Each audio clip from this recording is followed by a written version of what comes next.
last time on Putnam Keeps You.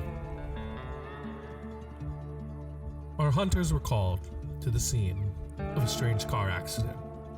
The driver's missing, the door thrown clean off the car across the road. A shell-shocked little girl, only mumbling about danger in the trees. The girl occupied with Bloodborne in the back seat.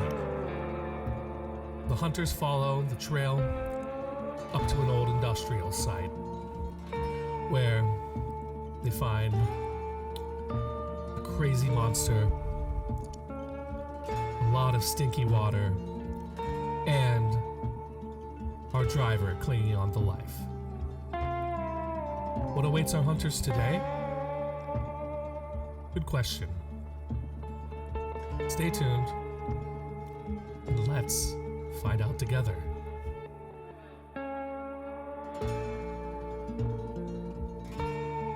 Tonight on Putnam Keeps You.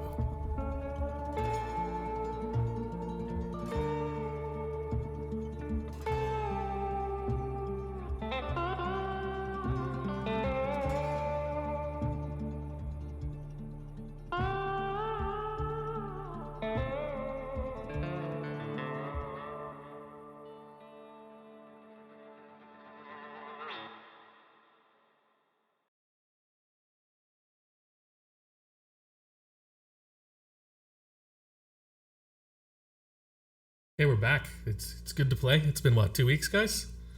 Something like that? Yep. Cool. 2 weeks. Felt that. Fantastic intro as always, Casey. Thank you. Did I miss anything in my recap that you guys feel is worth bringing up? I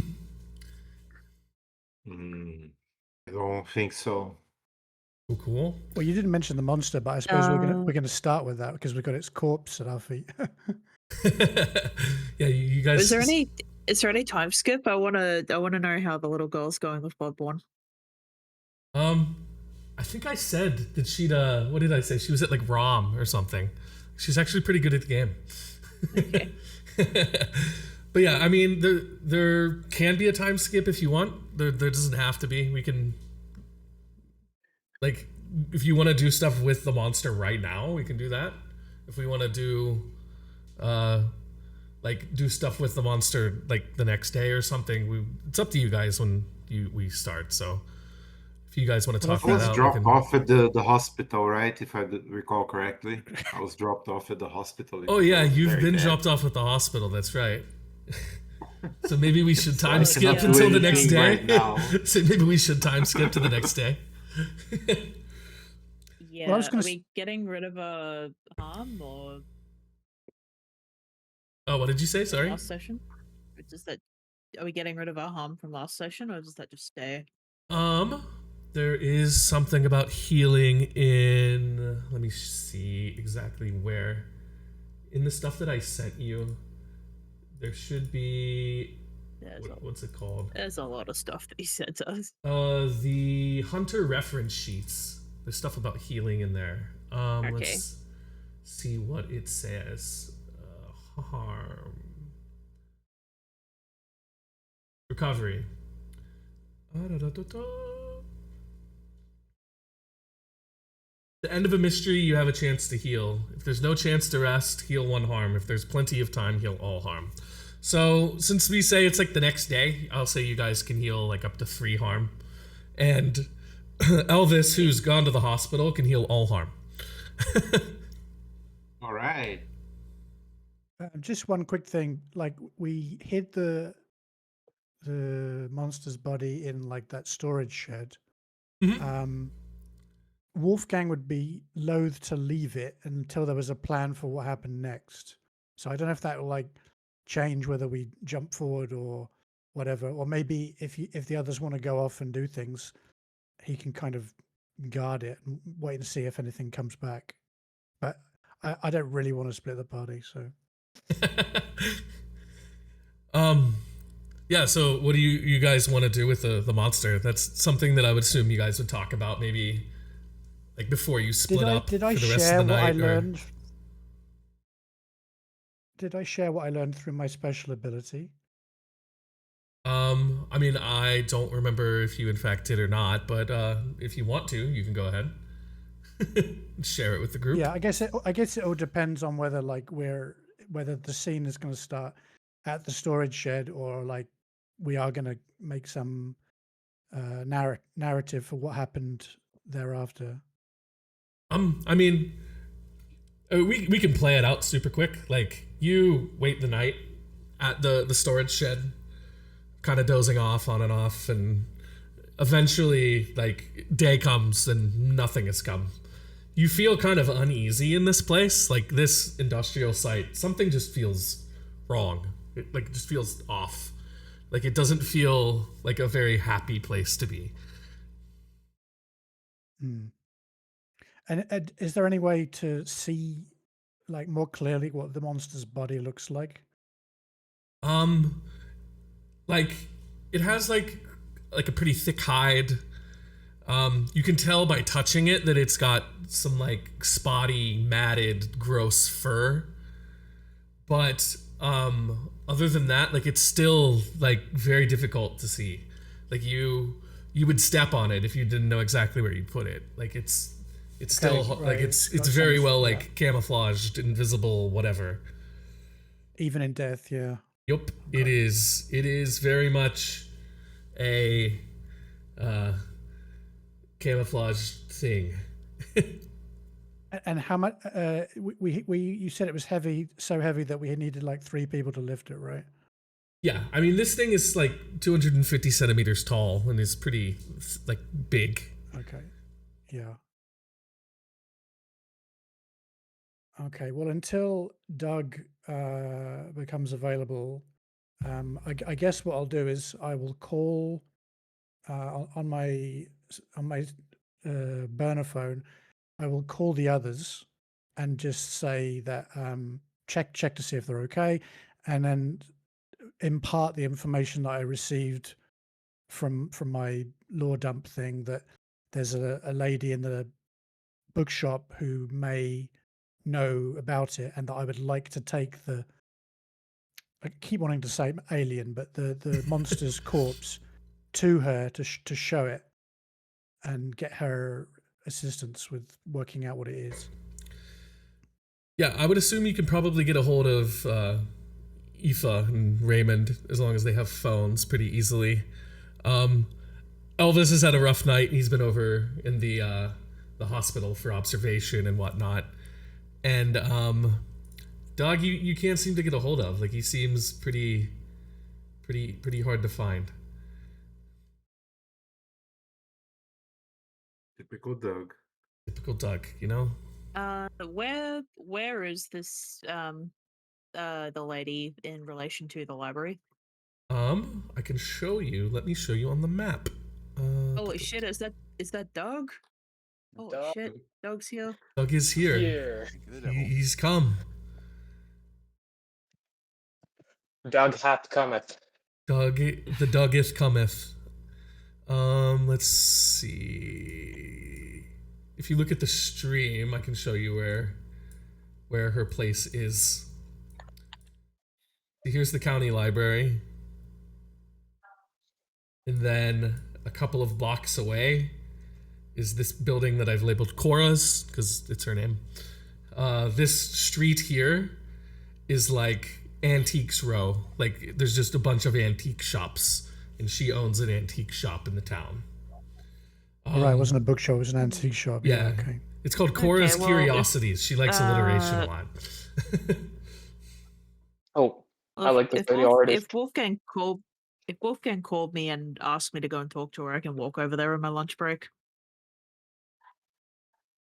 Okay. You go over and there's basically like the store's open. It's like your run-of-the-mill antique shop. There's all sorts of like old like porcelain and pottery and like baskets made from wood that are pretty popular in the area, and like all sorts of just old shit. It's an antique shop. At the back, at a desk with like an old-timey cash register, is a a woman who looks like she's maybe in her late 40s, and she's an African American woman who has like long dreaded hair, and she's wearing glasses, and she's kind of looks like she's either like appraising or like eyeing up some sort of thing that someone has brought into her, and she's like got a brush and she's like dusting and cleaning this like big like dinette set, I guess. It's like a bunch of plates and cups and like old silverware and stuff like that. But now that Doug is Do here, they have? just very quickly, can we say that I finally got through to him and asked him to pick up Elvis from the hospital and then come and meet me at the storage shed so we can load the monster into his van? Is that possible? I mean, do you want a monster in your van? A monster corpse in your van, Doug? What? No. What?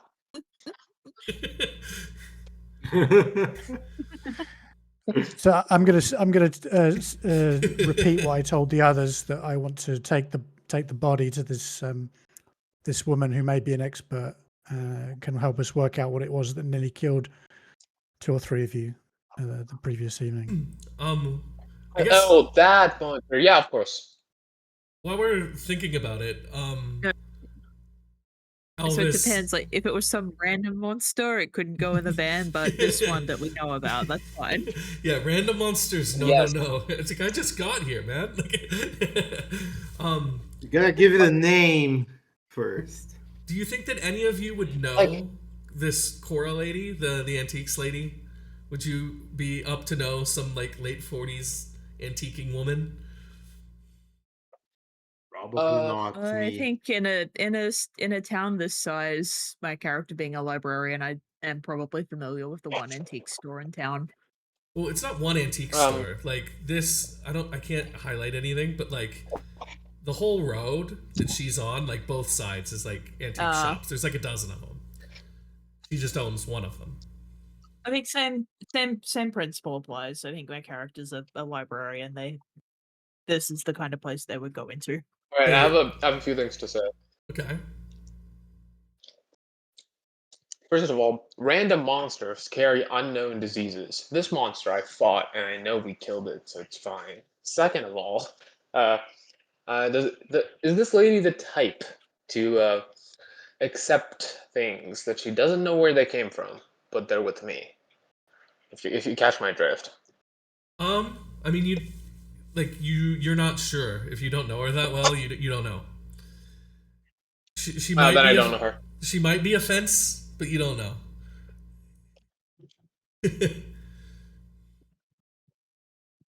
So I guess a little bit later, Doug goes, picks up Elvis from the hospital. Elvis, you're fine. Little bumps and bruises, hang on. but Wait, everything's hang on. good. Am I still in the store? We Do can I kind need of to like talk to her or something? We can kind of assume that these things are happening at the same time, like scenes all playing out. Okay.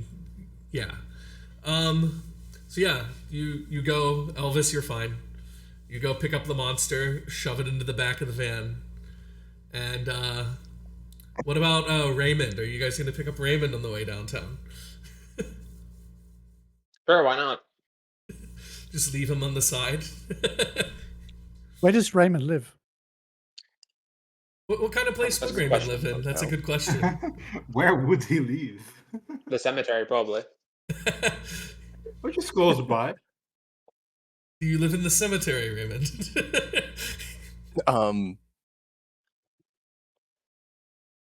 I don't know. Maybe like a motel?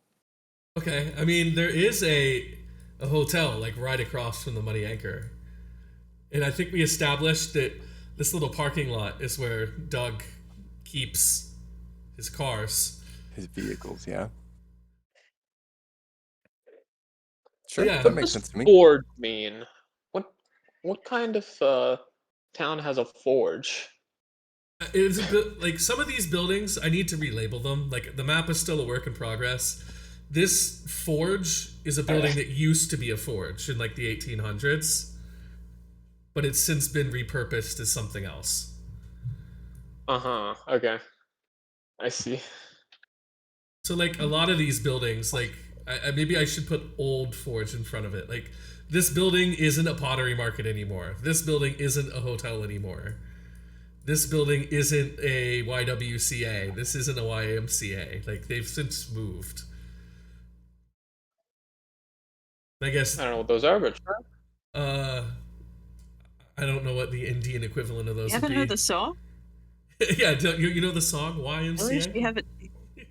The Village People? YMCA Young Man Christians Christian Association. Association. Yeah. Yeah, Yeah, that explains why I don't know shit about it. it's just like a club. I mean, usually today what a YMCA is it's a glorified community center that has like a gym and probably a swimming pool and stuff I like have that. heard of those, I think, actually. Yeah, now that rings a bell. But yeah, I probably read it in a book somewhere.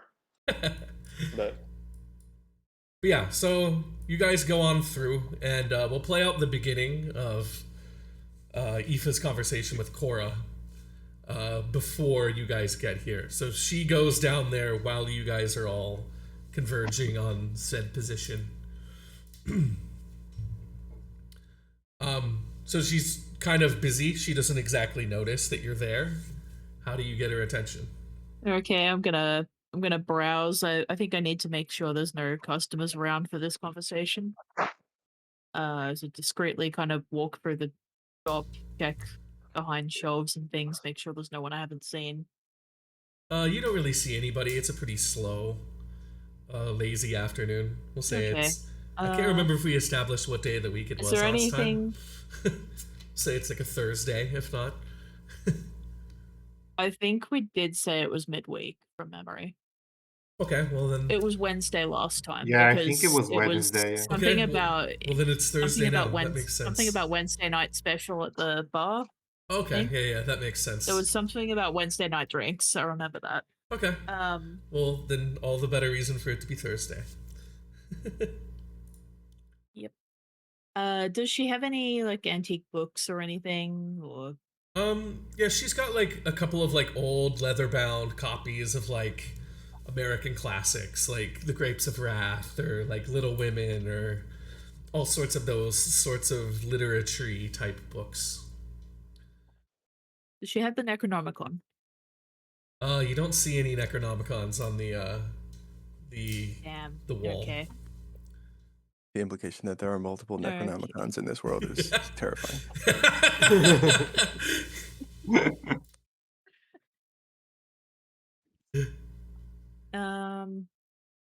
Does she have any Edgar Allan Poe? Yeah, she's got like a couple of collections of his old poems and things. Also quite leather-bound, also Okay, quite old. I'm gonna buy one of those. Put her in the right mood for this conversation. Okay, I'm assuming you just grab the book and walk up to the counter to pay for it. And she kind of Yep. looks up from what Yep, she's pretty doing much. and she says, "Oh, I'm sorry, I was really busy. I didn't see you there. Can I help you?" That's okay. Good to see you again, Cora. Yeah, I've been in I've here a seen you in lot. the library, but I've never exactly caught your name. Well, what's your name? It's Aoife. I think you know my uncle. I think I've been in here with him a few times. Wolfgang. Oh, Wolfgang. Yeah, I've seen him around town quite a bit. He's the son of the senator, right? I believe so. Yeah. Complicated family history we've got. Okay, I mean, no need to get into that now. Just the book for you today. Yeah. Yep, just the book.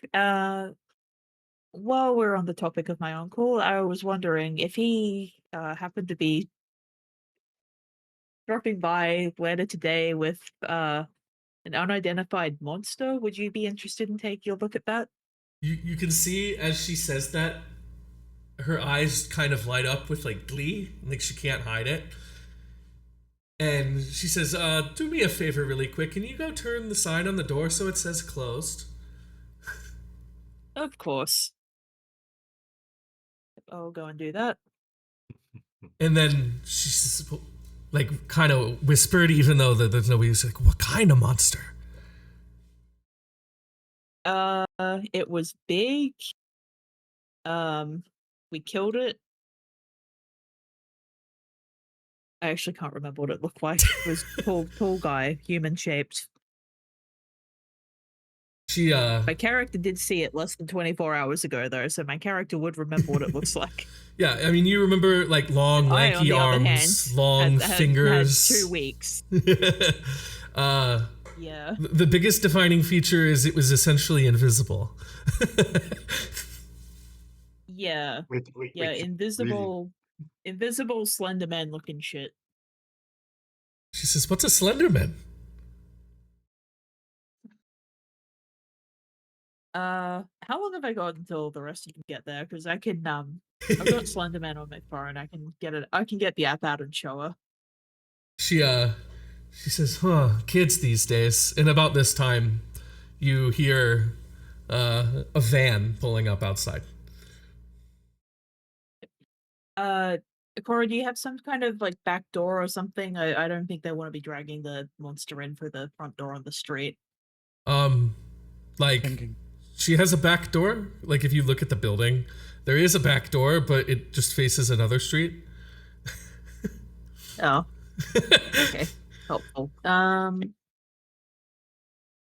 Okay. I'm gonna go outside and use magic to make like a really loud, like banging noise half a block away.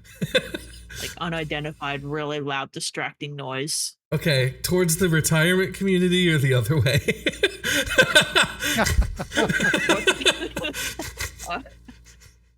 What's the other way? I haven't decided what these buildings are, but it's not a retirement community / hospital area, that's for sure. Okay, let's go that direction then. I don't want to kill anyone. This is just a distraction. All right. I put the dice app thing in the chat for the channel. You guys can go ahead and use those and roll yourselves some dice. Let's use some magic, yay? This is gonna be fun. 6 plus Uh, weird. Oops, my bad. Yeah, which is 8. 8. All right. Okay, so choose an effect and a glitch. Well, I already told you what the effect is. If you want to pick the glitch, I'm gonna say that your glitch is it actually goes a half a block in the other direction. So you've just made a loud Okay. explosion type sound over by a hospital and retirement home. I really hope I didn't give any of the grannies a heart attack. Oh well. Yeah, if it was 1 or 2, it's not They're that bad. close. They're on their way out. They're on their way out anyway. It's fine. Yeah. Okay, I look startled and like I don't realize at all that it's Aoife. I just like, oh no, another explosion. I'm gonna go Let alone- outside and quickly usher you in quickly. Like quickly, guys, while everyone's looking at the distraction. Go, We have go. to make some kind of like a stealth / sleight of hand check, whatever the equivalent is in this game, to carry this body out of the van, across the sidewalk and into the shop. So I'm gonna say it's gonna take 2 of you. One of you is gonna need to roll act under pressure, and one of you is going to need to roll help out. I'm still startled. I am looking at the place where the explosion supposedly happened, saying, "What happened there?" Like Elvis, it was me. I did it. Well, Yeah, I'll do the What? act under pressure. Say it is going to take 2 people to carry this, though. So I this can is roll to plus help. cool. So what's your cool? So my result with the modifier is 3. Oh no. Okay. That's not good. Go ahead and roll Mine it. is 9. Don't forget to mark experience, by the way. Oh yeah. And so you keep it with your help out roll, the corpse from completely hitting the ground, but you do kind of drop it, and it lands like on the bumper, because I'm assuming you're pulling it out of like the back area of the van, and the van makes a loud like thunk sound, like the sound of something quite heavy being dropped on it. But you eventually pick it back up, and you pretty quickly bring the monster inside. In the time that you guys had been outside, Cora's like, you don't see her in the building, but at the back behind the desk, there's a door that was there that is now open, and it looks like it goes down into like a basement area. And I call out Cora. He says, come on down here. Make sure you close and lock the door on the way back. I can do that. Is everyone in? Why do I explode everything? Then I close the door. It's not no, don't worry, it's not a real explosion. I just wanted the people to not be looking at us carrying a corpse around. I guess. I think Raymond is stronger than Wolfgang, so maybe he'll go down the steps first and be the front end of the carrying the body train. You're not going to need to roll again here, because like before you were like, okay, I need to do this quickly. Like, this is... Sure. I don't want to be seen carrying the corpse of some unknown thing on the street. Now you can take your time and make sure you get it down the stairs without dropping it and stuff like that. So, you get down the stairs, and it's a basement, and there's a bunch of antiques upstairs. There's even more down here. But there's a pretty stark difference about the stuff that's down here compared to the stuff that's upstairs. The stuff that's upstairs is like boring shit. It's like teapots, cups, plates, bowls, silverware, baskets, all those things. But here in the bottom, there's like swords and shields, and there's like what look like ornate like cloth robes, and a bunch of books that have like writing that's in different languages on the spines, and like all sorts of things that are pretty patently weird. And you see her at the back, and she's like clearing some things off of a table. It's a pretty big table, like an old like hall table for like an 1800s era house. And it's okay. Like, it's about 300 centimeters long and like 200 centimeters wide. Like, it's a big table. And she's like clearing a place for you to put this thing. Yeah, so I guess that I would greet her and say, hey, long time no see. We had a run-in with this cryptid yesterday, and the first person I thought of that might help us understand this better was you. In a way that kind of flatters her a little bit, you know? She says, I didn't know that you were interested in this kind of thing, Wolfgang. Yeah, I mean, I've researched a bunch of stuff, and this is my first run-in with such a entity. But yeah, we got through it, and we're kind of still trying to work out, you know, where it came from, what its intentions were. It kidnapped a guy in a pretty scary fashion, and yeah, if there's more than meets the eye to this, we'd like to know. She kind of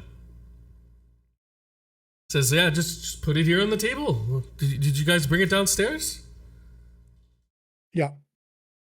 And she says, oh, so it's there on the table. And she points to the table that, for all intents and purposes, looks kind of empty. And says, invisible monster.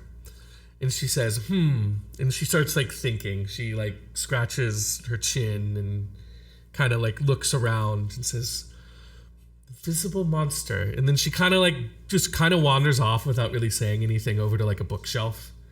And she's like looking through the books, and there's like 100 books on this bookshelf. And she pulls out this book and opens it up, starts flipping through all the pages, and then says, "Oh, I think it might be this." And she hands the book to you, Wolfgang, and it is open to a page that is describing like it's a book of like monsters, basically. Like you can see some of the other pages as she's flipping through, but the page that it is open to is a page describing a thing called a fetchkin. And it says in it that the fetchkin is... I need to actually pull up my thing for this. It says it stands about 8 feet tall when upright, which it rarely is. This monster moves in a low, fast crouch, its limbs too long. The silhouette, the brain, keeps trying to resolve into something familiar. It uses shape mimicry to draw prey close, a human figure at a distance. Something familiar at the limit of headlights. Up close, the illusion collapses. It smells of cold earth. It does not kill immediately. It paralyzes its prey and stores it for food for later. It goes on in saying that it has like a paralytic type effect on its prey, the things that it wants to eat, and it has what's the word I'm looking for? Like a form of ESP where it can like pick up items using its mind and like throw them. And it has really sharp claws. I think Doug, Elvis, and Raymond are quite aware of that power. Yes. In this meantime, I need to know one thing. Is there anything very, very old and valuable in this room? Tons of things are old and valuable in this room. No. Something that I would catch my attention. Like, oh, I know what this is and I know it's valuable. You see like one of the swords. You're pretty sure that this is like a sword that's made of like cold iron. Like it probably is older than America is. It probably came from Europe at one point. Okay, so I ask her how much for that sword. She says, none of the things down here are for sale. Say, this is more of a museum of sorts down here. Say, also, most of the, like, I mean, you can understand why I would keep these things down here. And she pulls out, like, different books. But that thing, we need that kind of sword to deal with that thing. She says, no. If more monsters come around Putnam, and I've got a bad feeling that they are, because it's not every day that you find a monster in this kind of book here in small town Ohio, but I will let you guys borrow these types of things. Like, I can help you, but I can't just part with these things. Like, a lot of these things, it would be kind of dangerous if these things get linked back to me. I'm not saying that I have stolen some things, but I've done some things in some legal gray areas, we'll say, to attain a lot of this stuff. Okay, I look away, saying like, fair enough.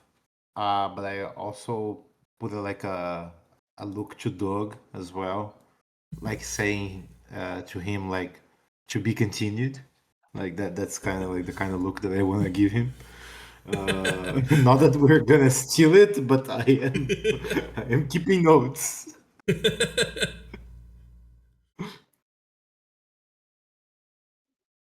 She says, go ahead. Go ahead. The question I want to ask her next is: has she seen one of these before in real life? Like, has she experienced one, a fetchkin herself? She says, "Oh, lords no. I've never really seen any of these things in real life. Can I use my power to see if she's lying? Um, go ahead and what would that be? What power would that be? Oh, It's your power. called, Yeah. I think does it say that you have to roll for that, or is it just you know? As written, it says I don't need to roll, but I suggested that might be too powerful, and that too powerful for my liking, knowing that it will always succeed. And so I asked you at some point, I don't know how we resolved it, if there could be some chance that sometimes it's not accurate. No, you get the I'm not gonna make you roll for this. Like you get the vibe that this person is very much a person that is a resources for the people that would see these monsters kind of person. Okay. She's very much hands off, but she's definitely an ally of someone who would hunt monsters. Well, then I guess my next question is, does she know anyone else who has encountered one? The funny thing is, in Putnam, not really. There have been a few people that have visited from out of town that have, unbeknownst to me, found out about my collection. We'll call it, but nobody in town that I know of. No.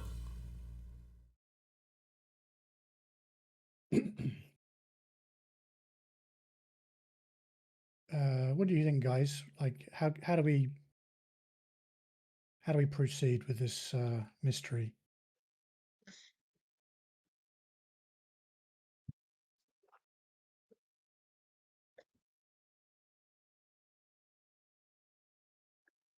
If we leave it with her a couple days, is she and go back and see if we can investigate the site, would she be able to give us more information?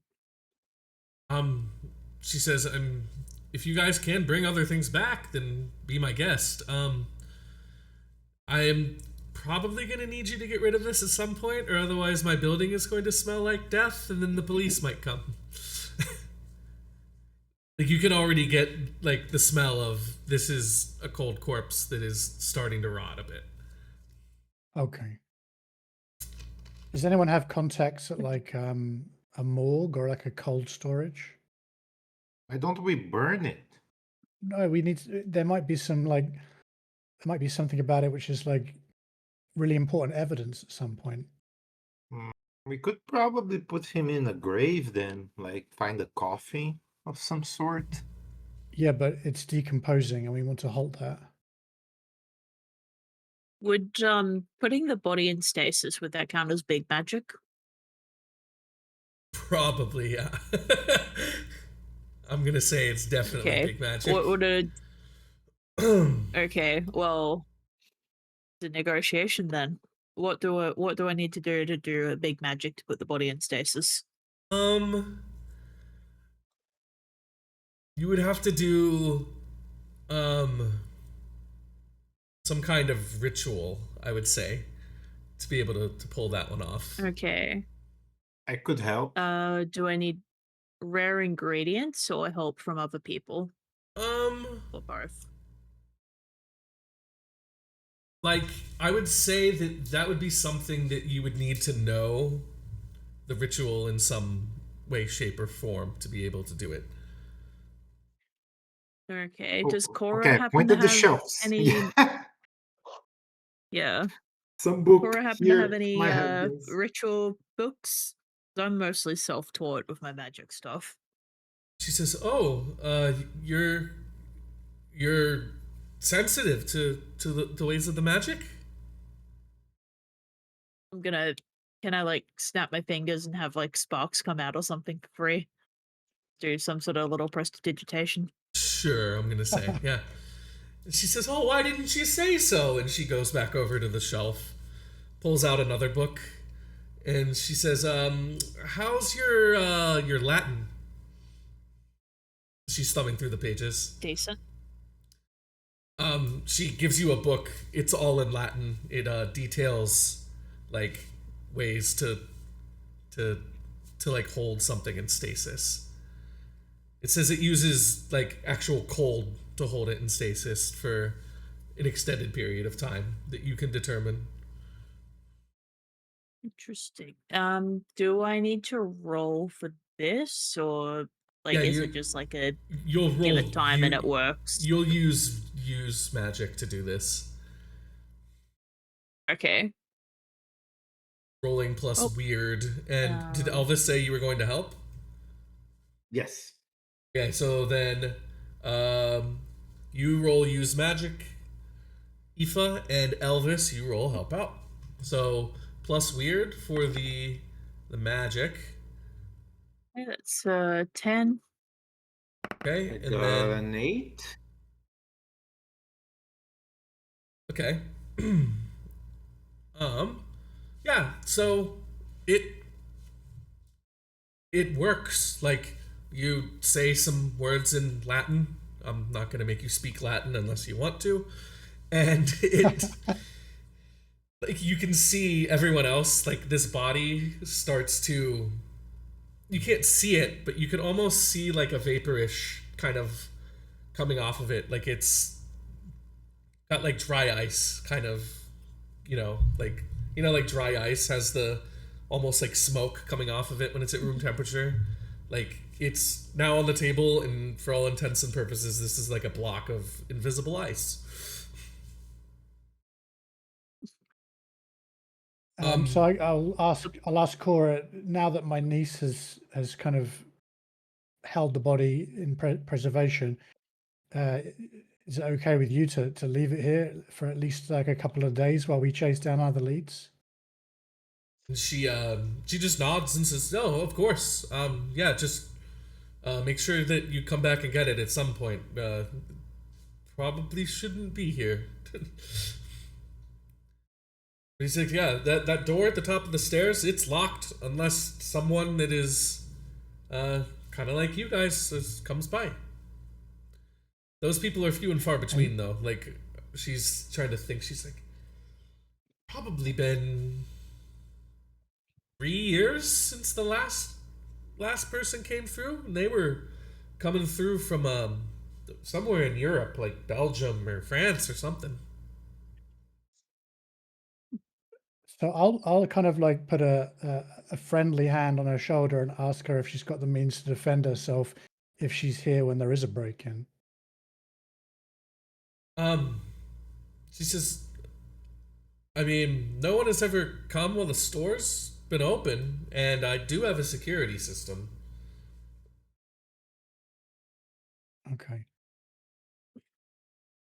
So the people coming from Belgium or France or somewhere in Europe, were they coming here to see this part of the shop, the magic museum, or They were for some also other purpose? looking at some of the other antiques and things too, but in chatting with this person, she found out that they were kind of interested in interesting things, so to speak. Interesting. Indeed. And she says, "Well, is there anything Well, else I can do for you guys today?" Any chance I can borrow this magic book? She says, that book's I'll bring it back. 450 I years just old. I am a librarian. I do have training in handling rare volumes.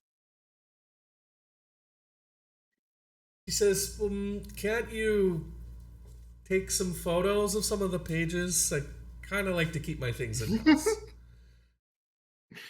That's fair. I kind of wanted to go and make a proper copy, but I'll just kind of as quickly as I can without risking the pages to flip through and take some photos.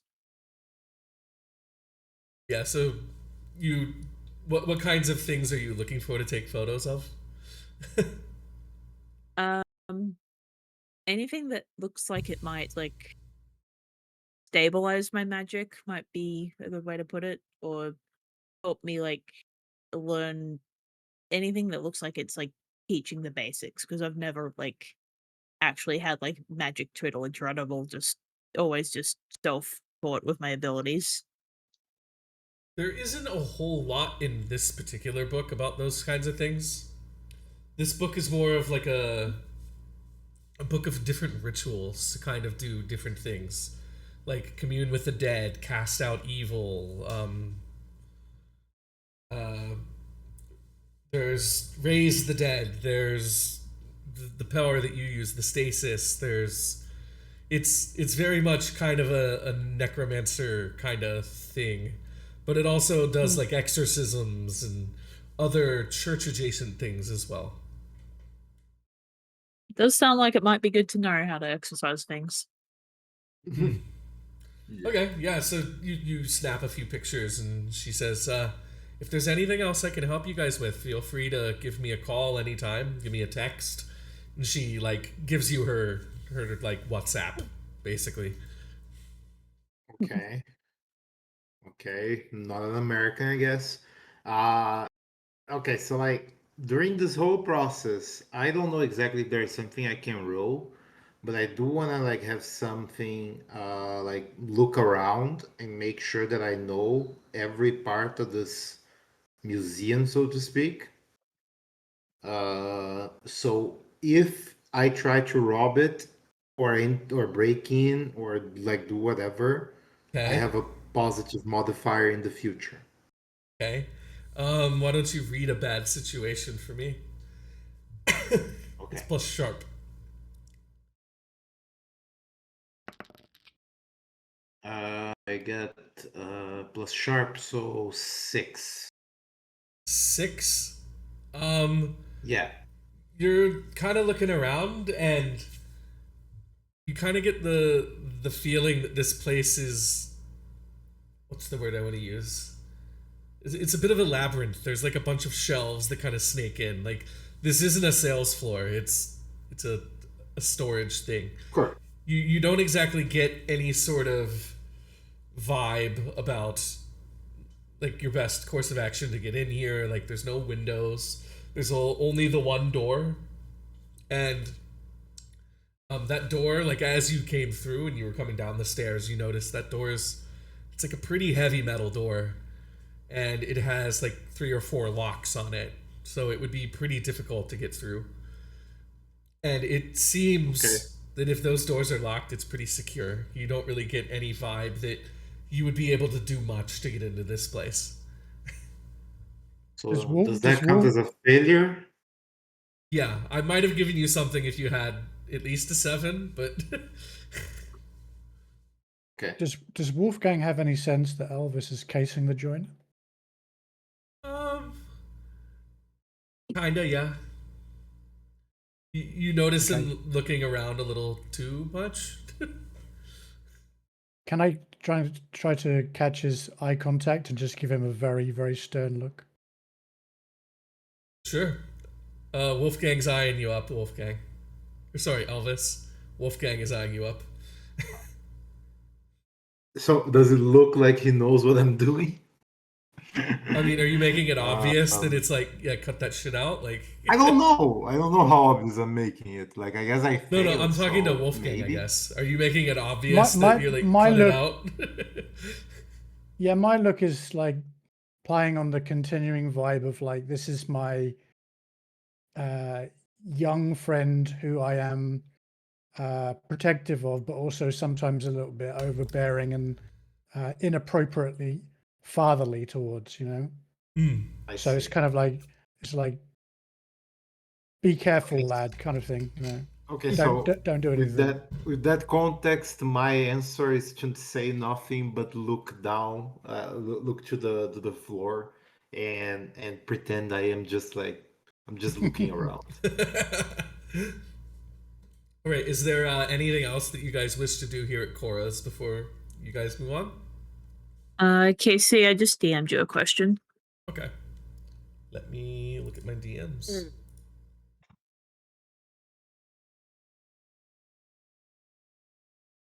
Sure, we can do that. Hey. So, yeah. Do you guys wish to do anything else here before you guys leave? Nope. No. I tried. So yeah, back up the stairs, she kind of leads you and says, yeah, let me know if you guys find anything or if you have anything else that you guys need in the future. Like, I say, I'm kind of worried that more bad stuff is going to start happening in Putnam.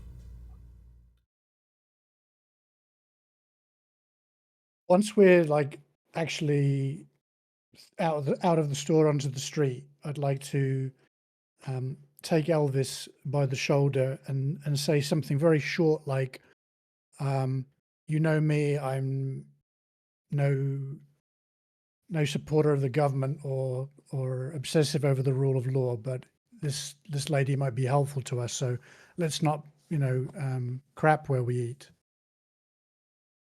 I don't know. Like, I don't know what you mean. I was just trying to figure out if that place was secure. I think it is. Yeah, I won't press the matter any further. So, intentions from here?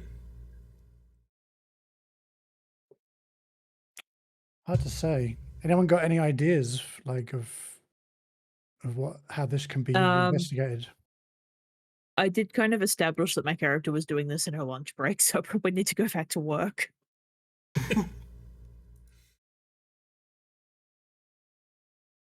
Okay. Are you gonna give her a lift back to work then in the van? Or is she gonna walk?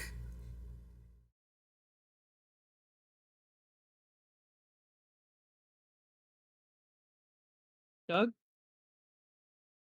Sorry, what? Are you gonna give Aoife a lift back to her job? Yeah, sure. Why not? I'm finding it kind of hard to recognize the name Doug.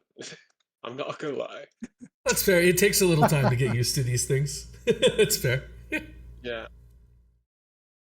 In which case, once we've dropped Aoife back off, I will propose that we go back to the Rusty Anchor, and I'll offer to buy a round of drinks for the rest of the lads. Actually, Muddy Anchor, right? Like Rusty Anchor is the Elden Ring weapon. Oh yeah. It is called the Muddy why don't Anchor, we go to the indeed. Rusty Anchor? It is indeed the Muddy Anchor. I heard that and I just assumed that Casey had named the bar after the weapon.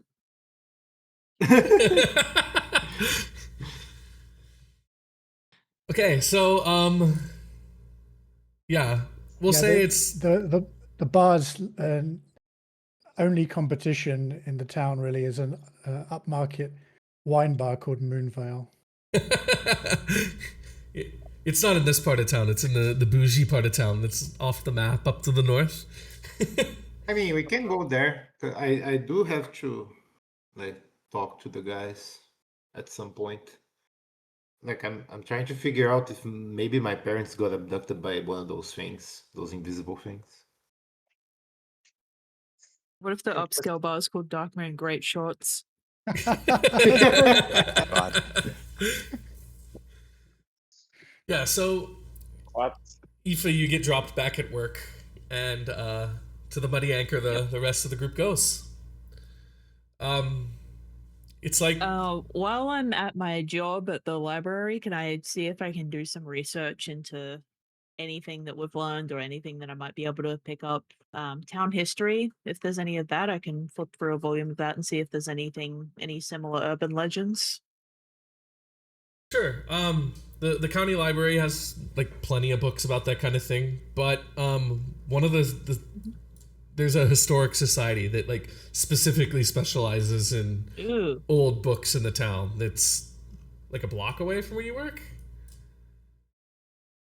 Okay. Like it's kind of a town Probably museum. can't take I guess. another lunch break. Okay, so I can I'll like start at work and like use the rest of my shift to kind of look around the history section and pretend I'm doing reshelving. Okay. And then after work, the Historic Society looks like it's kind of on the way to the bar, which is where everyone else said they were going to be, so I can stop in on the way. Okay, yeah. So you spend the next few hours kind of doing that. We'll get to like kind of what you learn, I guess, in a little bit. So back down at the Muddy Anchor, there was the bartender. His name is Vic. He's here just like he was yesterday, kind of the same time, and he is like the only person here. There's really nobody eating here today. It's slow. And you guys, I'm assuming, park the van across the street and go back inside. And Yeah, do you say anything to Vic as you go in? yeah. I was going to say just before Elvis launches into what he was going to impart to us about his quest to find his parents, I'll just very quickly let Vic know that so Gary is okay and that him and his daughter are both recovering in the hospital. Oh, he says, "Oh, thank God." You say, it's a wonder that that he was okay. Like, it sounded like he'd been thrown from the car. So usually people don't really live to tell those tales. Is he kind of? Am I getting the sense that he's curious about what happened? Like he wants details.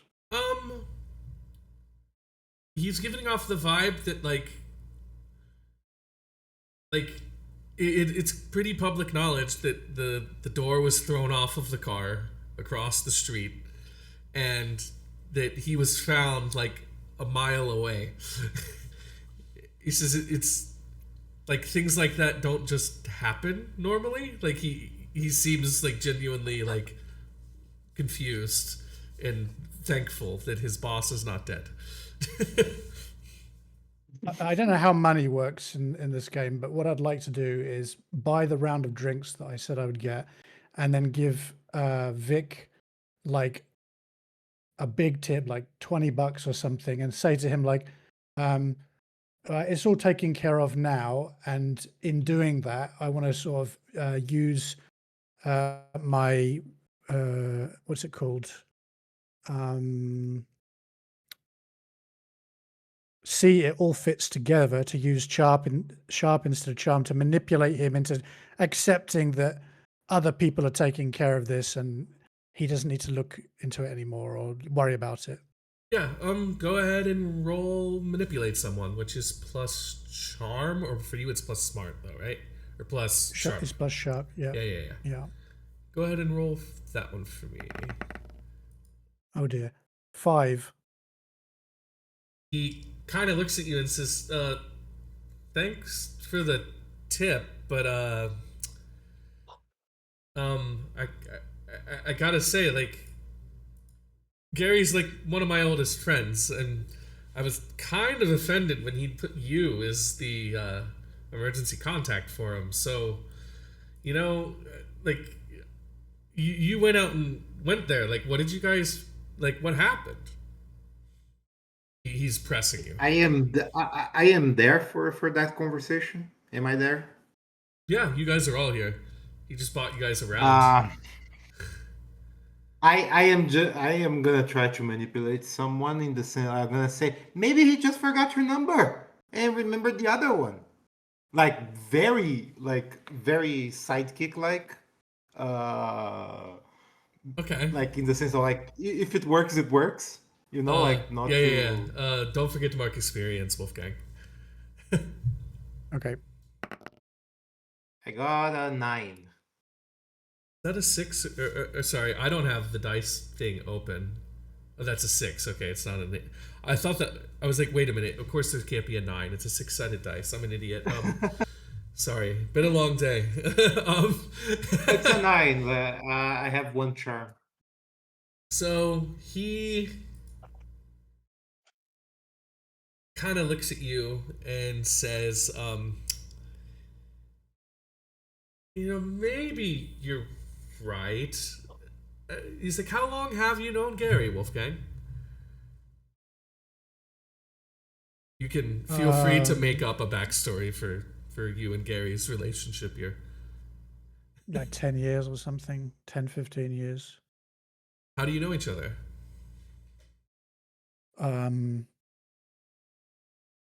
I think I might have met him at the shooting range. Perhaps like we were both marksmen. Okay. So yeah, he Like a hobby. he says, maybe you're right. I'm kind of overreacting, but I'm just glad he's okay. So just like they didn't really tell me anything. Is he in like is you said he's gonna be okay, but is he gonna be like okay, or is he gonna be okay? And he like makes scare quotes. I'll like promise to swing by the hospital and check up on him later. And as I release the $20 bill to make it clear, I'm sort of giving him a tip. Also add, if anything happens at your end and you need to grab hold of me, feel free to call me. But if it's the law that's looking for us, for any of us, your discretion would be appreciated and rewarded accordingly. Kind of looks at you and says, "Okay, why would the law be looking for you?" Well, in finding Gary, we kind of let the deputy just sit on his ass and went and did our thing. So they may feel like that they've got an incomplete investigation or whatever, and we just rather do things our own way because we're more effective, I think. Says, "Oh, okay, fair enough. The sheriff's office is pretty useless around here, so yeah, I get your drift." And he kind of goes back and starts doing his own thing behind the bar. What round of drinks would you buy for everybody? Just curious. What do you all want? And then strong. Is the beer? Beer. Like a, Okay, a so Bud Light. I okay, don't so, care. so 2 beers and 2 vodka on the rocks. Yeah, okay. So, you guys have your drink, and I'm assuming do you just have the one drink, or do you drink the afternoon away, or? Well, it depends on how much Elvis actually shares with what he was going to say. I share everything. I tell them that my parents disappeared like what 3 weeks ago or something like that. Wolfgang knows about this, right? Like and Doug probably as well. What I'm trying to figure out is whether those creatures may have something to do with it, and if they're coming for me as well. Like, so maybe we should like like investigate the house or something like that. Like, but that's just like conversation. Like, I'm not necessarily steering people in that direction right now. I'm just like wondering aloud with them. Yeah, I think it should be checked out at some point. Yeah, so you guys spend the next little bit drinking, and then eventually Aoife's shift ends at the library. You spend the afternoon looking, and as far as you can tell, you can find some stories of some strange-ish things happening around town, but nothing this strange. Nothing monstery strange. Like, usually it's Okay, like are there any, like- someone's mountain lion got into their farm and ate some cows, or a bear came and did something, but it's never been like any like Bigfoot, Mothman kind of weirdness. Is there anything that's just like just seemingly like a dead end, like just a straight unsolved mystery, but no one knows any information at all? It's just something weird happened. Not that you can find, no. Okay. Well, that was a bit of a bust. So, if I talk to the historical society, do they have any more information? They have more information about like who owned that land and things like that, like where things were before. Oh, that would be good to know. You look and they have like records of the. What's it? They have like records of the company that owned this place before it was the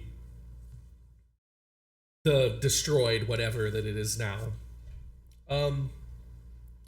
This place is called the Hollis Depot.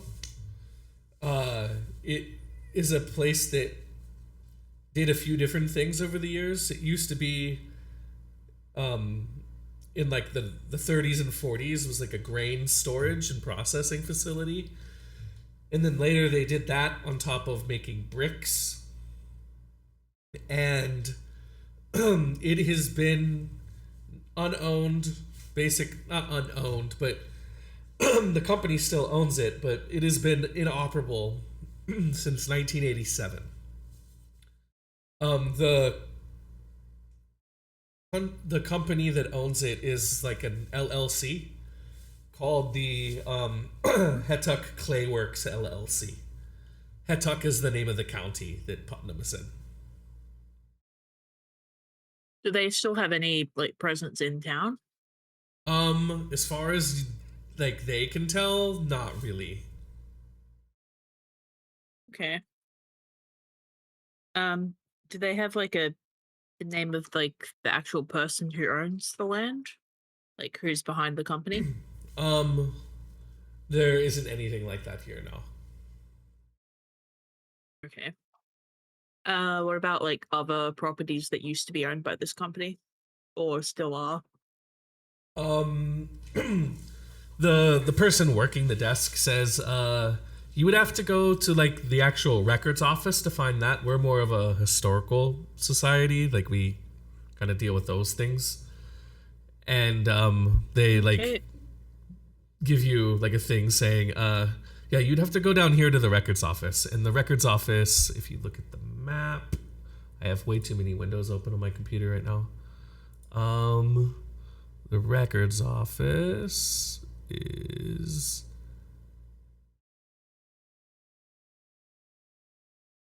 here, near the courthouse and city hall. Okay, so I could kind of it's kind of on the way. It is also like I mean, it's 5 probably p.m. and it's probably closed. Yeah, I was gonna say like it's on the way, but I'm probably not gonna be able to talk to them today, so that might be a tomorrow task. So I'll just make a note of the address and walk down to join the others at the bar. Sure. So you walk down. I see that they've already started drinking, so I'm gonna order an espresso martini and join them. So yeah, you walk on across the bridge here and you get on into the bar. No sooner do you get your espresso martini, you guys hear like an awful like crashing metal sound coming from outside somewhere. Sounds like something heavy and kind of like wrought irony being dropped. Come on, guys, let's go and check this out. Well, yeah. Definitely gotta go check that out.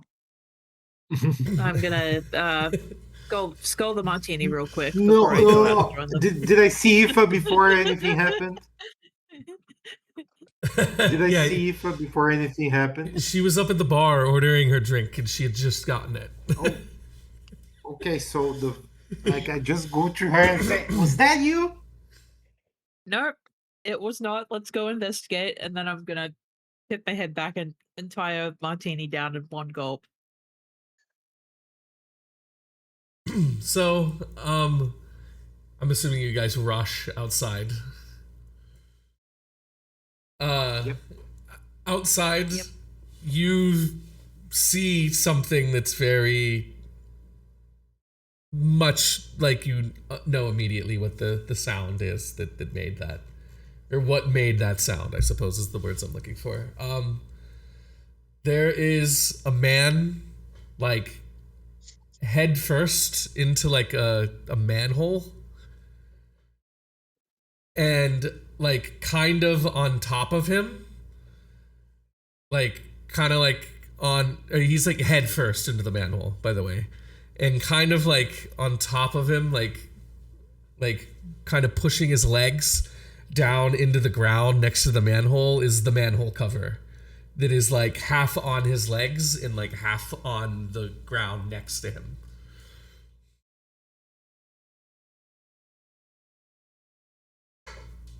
Weird.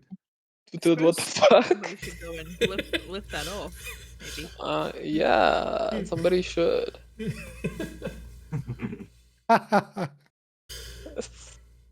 That being said, though, it's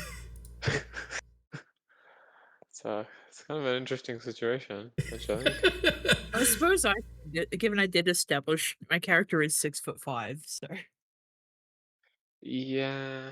I can't really play the like delicate non-strong person card here. So yeah, this dude Yeah, I'm gonna go and is kind of kicking his legs in the air like he's stuck. I'll go and take the manhole cover off him.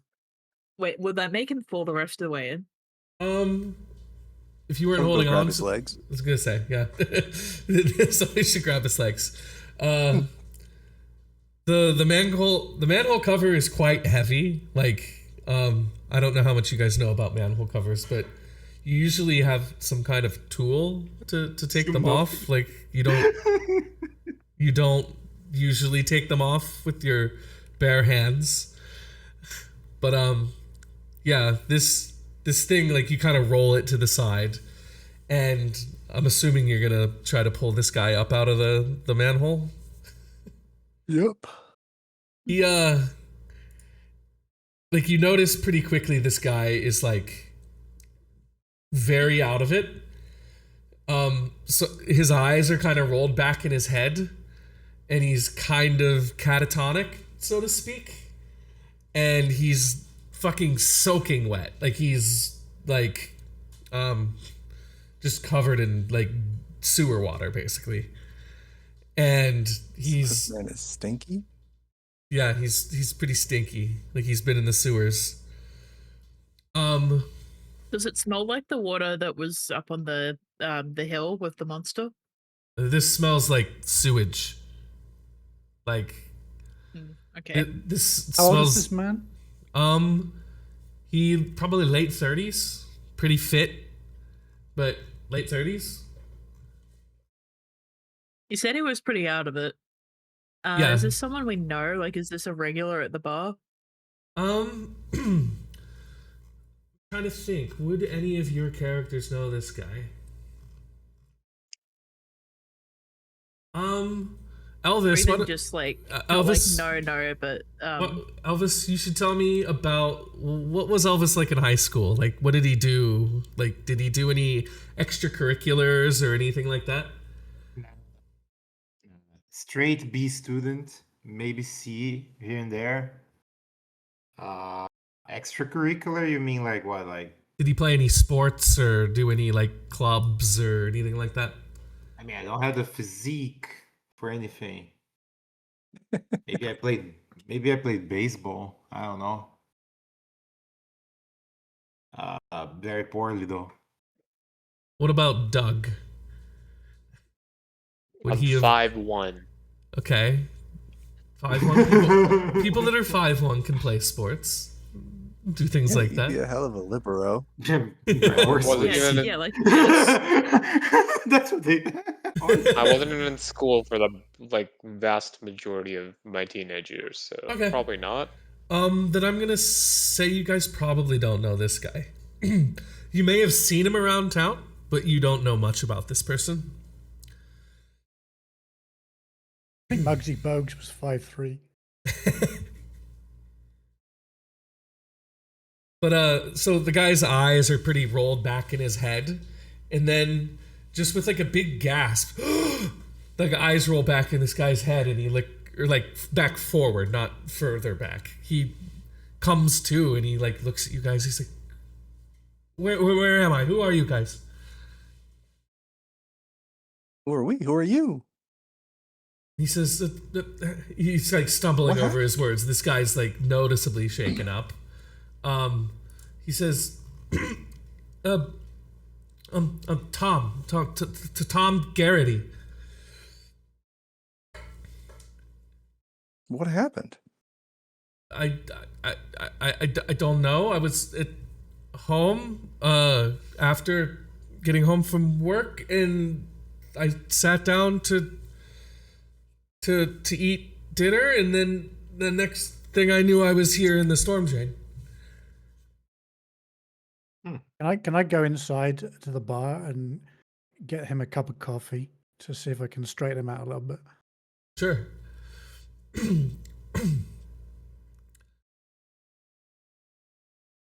Where do you I'll do live, that. Tom? He says he gives you an address. It's not on the map, but it is northwest of this northwest block of houses. It's off the map a little bit. Okay, but Excuse so me. not in the direction of the previous assignment. The previous thing was down south. Yeah. This is northwest.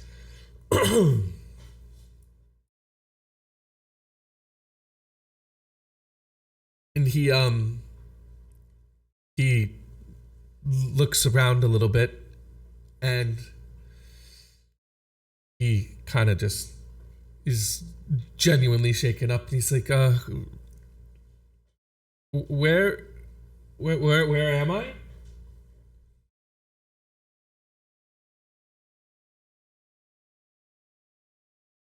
You're at the Rusty at Anchor. the Muddy. Muddy Anchor. The group of Elden Ring people is never gonna call it the rust. They're not gonna call it the Rusty Anchor. Can't help it. It's gonna happen. He looks. He looks in the direction of his house. And he's like, "How the fuck? What time is it?" It's 5:30. It's 5:30. He says, I just sat down to watch the 5 o'clock news, and I don't know what's going on. I'm so confused. And he opens up his hands, and he was clutching in his hand a bead, a wooden bead, quite big, probably, I don't know, as big around as the cap of this thing that I'm holding up if you're looking at the stream. It's and it has a hole in both sides, it's part of some kind of jewelry or necklace or something, and it's wood. Looks like it's made of... Would any of your characters know anything about different kinds of woods? No. Probably not, yeah. Am I back at this point? Sure. You have a cup of coffee. So I'm assuming they just needed to pour it for you. They didn't make some sort of espresso or pour they have a drip machine. It's Yeah. So I'll offer it to him, and seeing this bead thing, sort of gently say to him, "What you got there?" He says, "Fuck if I know. This thing's covered in shit." And he puts it down on the ground and backs away. He's like, "Does anyone have some a wet wipe or new clothes or?" Ugh. and he like, ugh. Dude, chillax. I do say the words dude, chillax. Oh, yeah. He looks at you Yeah, kind of like, chillax. he looks at you kind of, Is he like very messy? Like he wouldn't. It wouldn't be a good idea for him to go and freshen up in the restroom at the bar because he'd make the whole place into a swamp as well.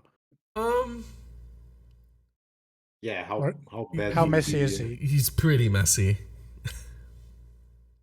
Mm. Is there like a fire hydrant on the street? Oh, Sure. my Oh God. no! I am Steve. What's gonna happen? Yes, there's a fire hydrant on the street. Sure. Can I use magic to actually I'm gonna like walk him over so he's like like right where like if the cap suddenly magically came off it would blast right at him. Sure. I would love And explaining then I want to such. and then I want to use magic Go for it. to make the cap come off the fire hydrant. Go for it. Just rolling. That's weird. Drinks a cup of 8. coffee and then gets blasted. Okay, you've told me what the effect is. The glitch. You pop this thing off so quickly that the water just sprays all over this dude, but it comes out with force, and it just knocks him down. He just falls flat on his ass on the fucking sidewalk. He's like, ah, what the fuck is going on? Like, Hey. That's good. He's getting cleaned up from all angles. You know? He's like kind of Exactly, like trying to he's like clean. back away and turn away, and he's just getting just pelted with like just loads of water. He I- asked for wet one. I did one better. I give like Raymond like a small tap, like so just to call his attention and say, "No, he's not gonna chillax."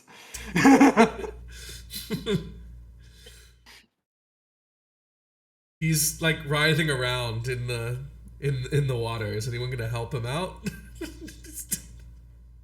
I'd like to do a search don't- of the perimeter, just like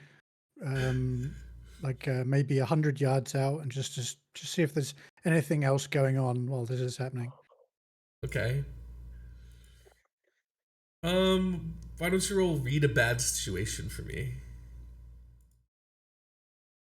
Okay.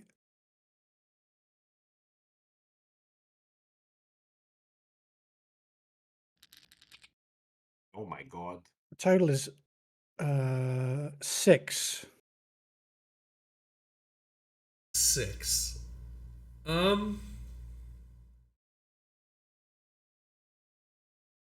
You're kind of like looking around and you miss as a sheriff's car pulls up in front of the Muddy Anchor, and the deputy that you guys met yesterday gets out of the car, and he like rushes over and he's like, what happened here?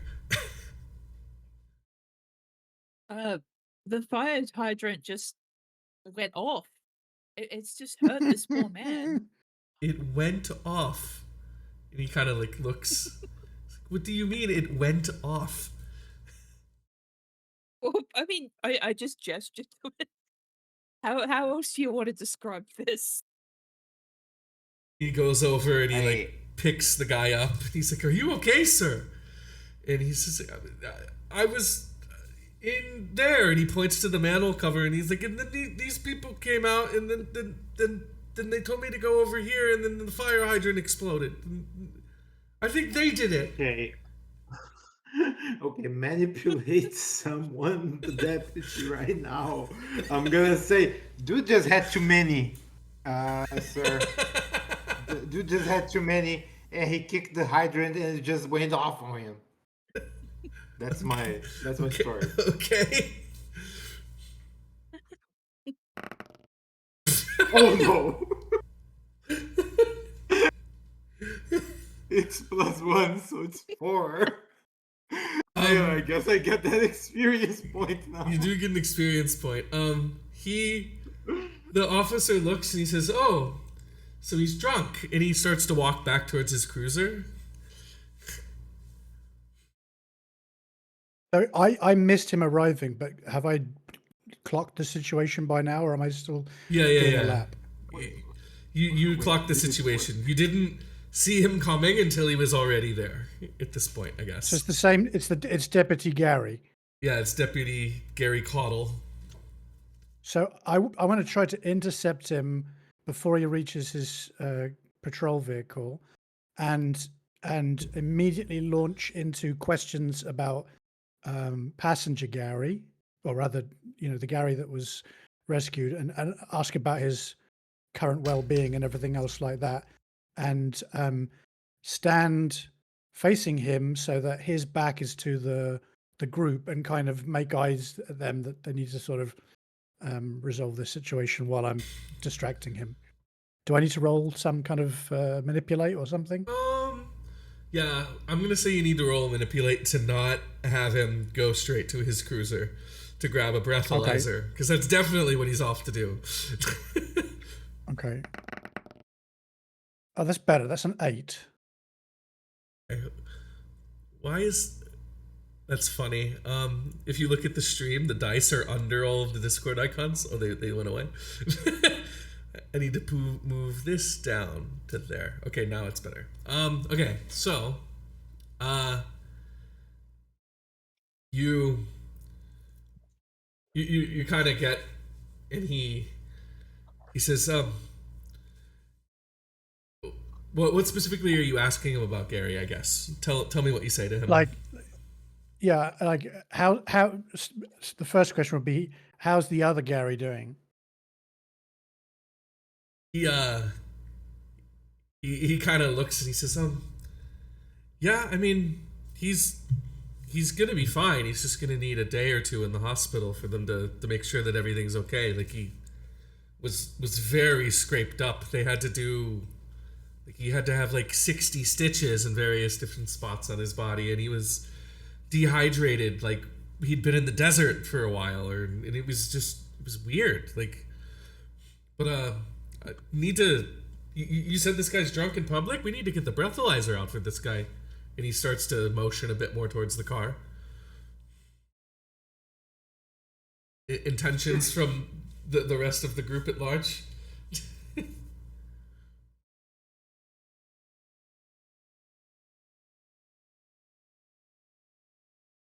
I'm just sort of staying out of the way. Is the hydrant still like just full blasting, or is it kind of dying down by now? It's dying down a little bit because it just started coming out full blast. I'm gonna go and manually screw the cap back on it. Okay, it takes a bit of effort, but you're able to put the cap back on the fire hydrant. Everybody else, what are you guys planning to do? This guy is now not dirty, but soaking wet. I think it's fine. Quite confused. Yeah. He's put the cap back on the fire, and she's like, what the fuck was that? What is going on? What is going on today? I don't understand. Listen, it's quite simple. You killed the scaly misbegotten, and now you're at the rust tank.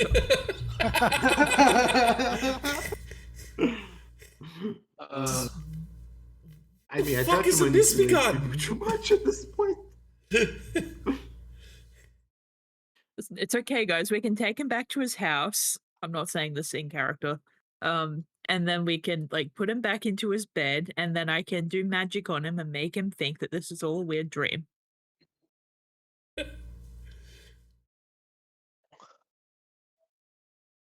He kind of grasps at his head and he's like, this is the second time this month this has happened. I don't know what the fuck's happening.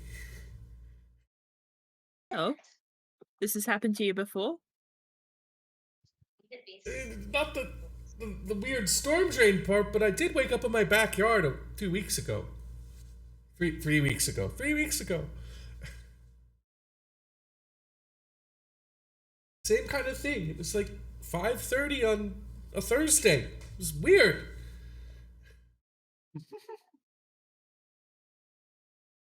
While this is Interesting. happening, can I make another attempt to delay Deputy Gary by launching into a statement that I will be visiting the other Gary as soon as it's possible? And when does he think that he'll be able to receive visitors? I can roll again for manipulate if you like. I don't think you need to roll. He says, I mean, I heard he was going to get out of the hospital tomorrow.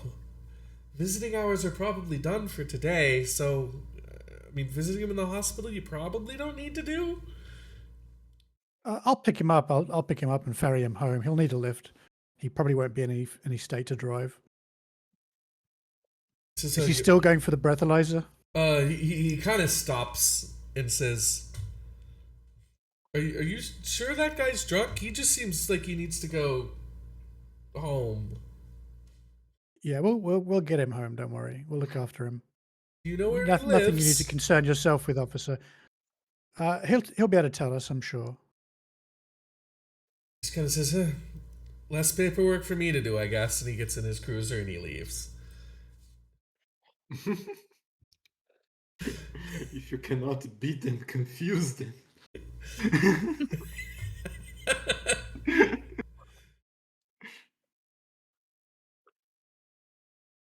So yeah, there's. So are you gonna say out loud now, Aoife, that you want to take him home, the drunk guide?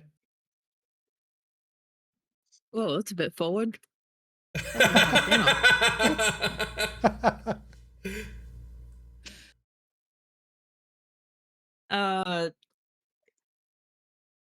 I'm gonna glance over at Dog and see how like with it he seems at the moment. Not very. Okay. I'm gonna turn back to the guy and say, "Look, my friend here has a van. You seem like you could use some help getting home." Does anyone have some This is extra true. clothes? And he's like doing that thing you do when you get wet clothes, where you try to like pull your t-shirt away from your body, like. I've got some There's clothes in probably the like van. a towel. There's probably like a towel that we can put down on the seats for him. I've got some clothes in the van if he wants them. They're old though. This guy's They almost. smell like weed. This guy's also almost 6 feet tall as well. Maybe. Like... Oh, they will not fit.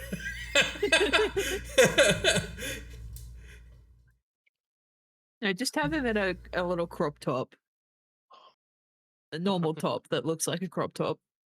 You hand him a shirt and he just kind of looks and says, I'll just take a towel instead if you got one. Hands it back. The towel, unfortunately. Only got one of those. So where do you live, buddy? What's your address?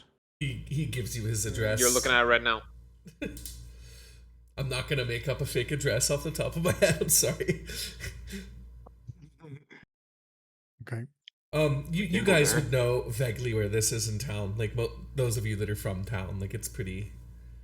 Like it's not some weird archaic nonsense area. There's Maps Google, right? In this.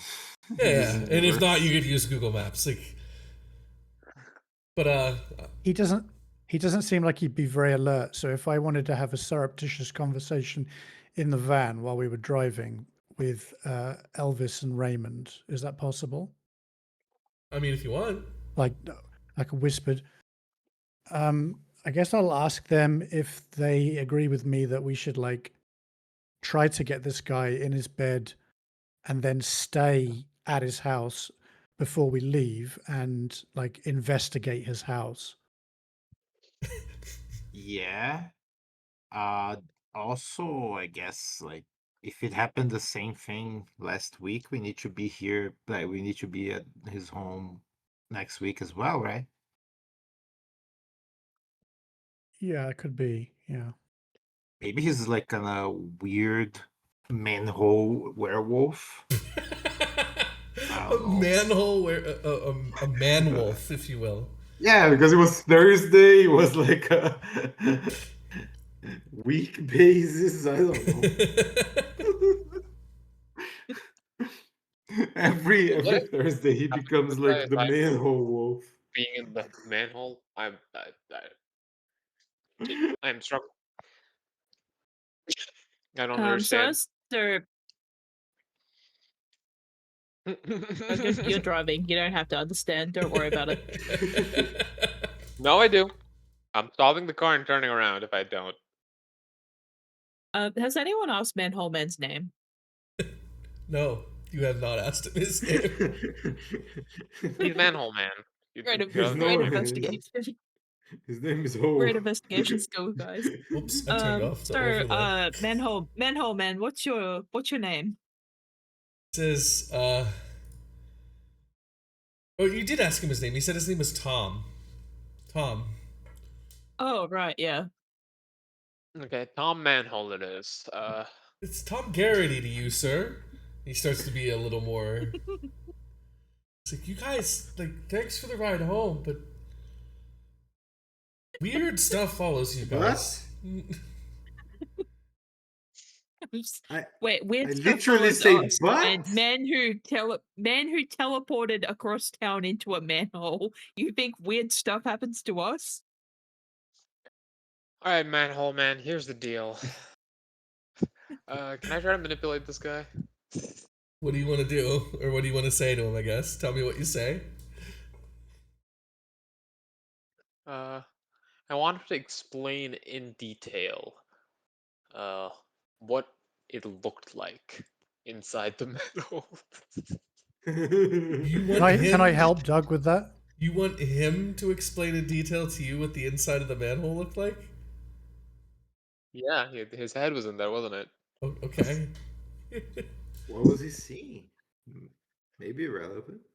Can I sort of be like pushy, like maybe even like semi-threatening, but in a way to help Doug with the role? Sure. Alright. That's 7, but it's a 7. Because I get a -1 because of charm and a +1 because I'm driving. So it's just 7.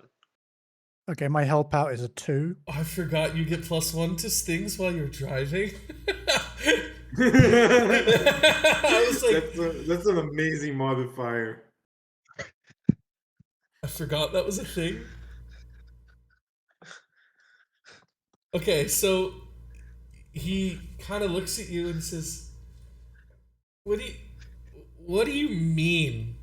Did I see what the inside of the manhole looked like? I told you already. Like, I was at home.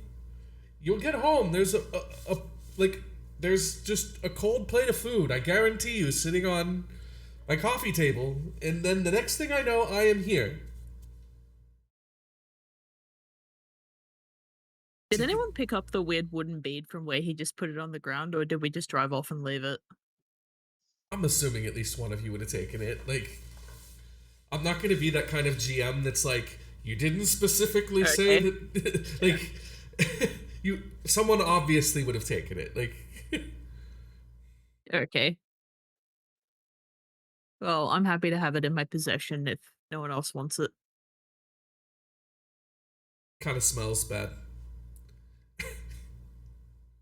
I'll put it in. I've got a Ziploc bag in my my work bag. Okay. Ziploc. Which, Yeah. like, you think that's a joke, but I actually do carry one to work with me, so. I'm thinking of if actually that it's less likely, but it works. I mean, it could be what she brought her sandwich that she ate for lunch that day or something. Yeah. And she reuses the bags, you know, Yes. because it's bad for the environment to Yeah, throw them I guess away. fair.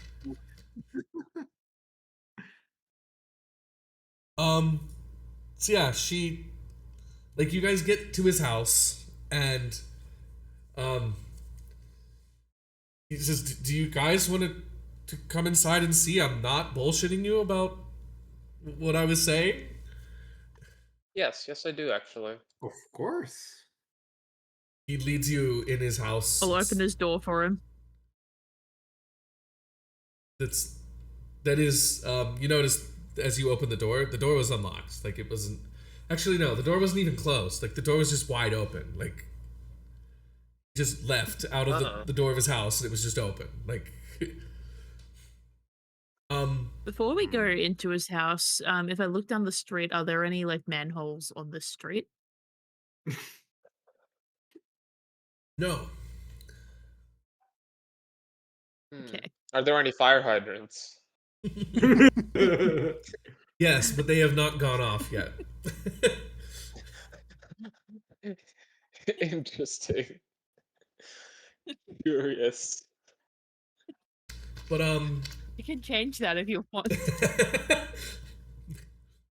he leads you inside, and like on the ground next to the sofa, between the coffee table and the sofa, there's a spoon and a fork, and it looked like there's like a piece of food like stuck to the fork, like it's just dropped on the floor. The spoon's on the floor, and there's like a half-eaten plate of food just on the table.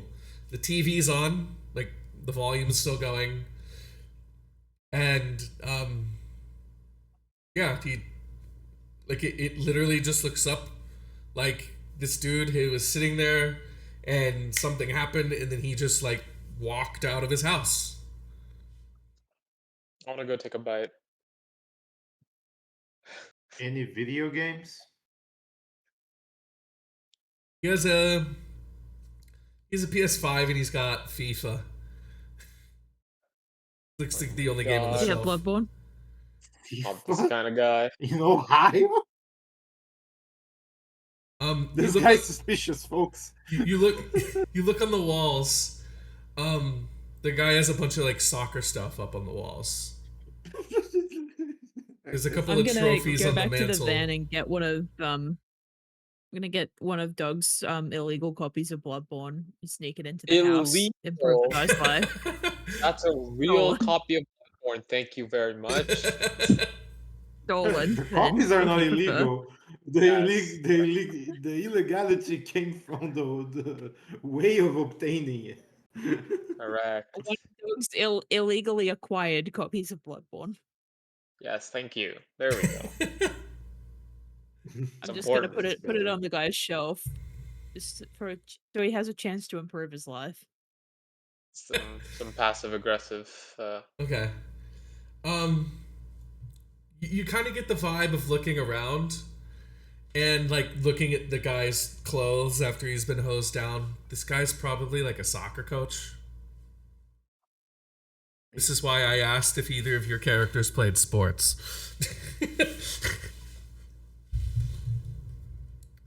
No. I've only did not touch a football field in my life. Elvis Gravenport doesn't even know that soccer is 11. Like, he doesn't know anything about the sport. I mean, surprisingly, most of the people in my hometown where I've set this like whole town and everything, most people in my hometown wouldn't know that either. So that checks out. They know American football is 11 on 11, but Not all kind of football. I mean, my character did also go to high school here, but she did basketball, but very reluctantly, and did not do soccer. She was Okay. very tall, so she was basically forced into basketball. there. As a tall person, he's got- it's a real thing. People do force you into playing basketball. So is he kind of sobered up at all, or is he still looking like he really needs to take a nap? He looks like he's kind of like, can I go change? Yeah, you go change, and I'll make you a stiff drink to calm your nerves. He says, I don't drink. Oh God, he's one of those. This guy, like, if you look, like, teetotaler? this guy probably has like single digits % body fat. Like, this guy's in great shape. Yeah, I understand. Yeah. This guy probably hasn't looked at a carb in the last 5 years.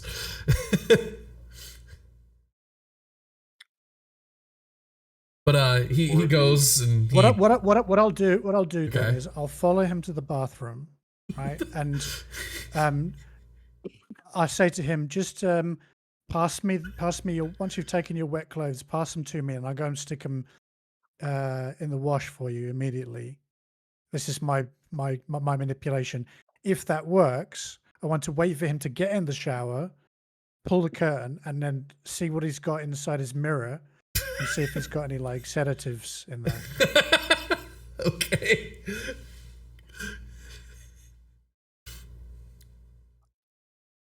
Go ahead and roll manipulate someone, I suppose, eh? Okay. This is taking a turn. Oh my god. Oh, Oh, that's good. Ooh. That's a 12. he says, "Oh no, thanks. I don't want to get the carpet wet or anything." And he goes into the bathroom, and you, like 30 seconds later, the door kind of halfway opens, and a hand comes out holding some clothes, and then you hear the sound of the shower starting after you take the clothes from him. Okay, now for the actual rummaging quietly in the mirror, do I have to? This is going to be Like, act do you under act pressure. under pressure? Yeah, Yeah, okay. of course. This is gonna be pretty bad. I expect. Oh no. That is a 3 total. You open the door to the bathroom, and What is pretty this? What is this luck? What is this luck thing that? Oh, if you want to use couple of luck, others use? okay, that's fair. If you use luck, you take any roll that is a miss, so any 6 or under, and you mark it immediately as if it's a 12. But this doesn't Yeah, I'll do replenish. Okay. This is probably a So, pretty good time to use luck, I would say. Yeah. Okay, so yeah, this is the first time I've used it, so that's a good time to burn it. Yeah. Okay. So I'll do that instead. Yeah.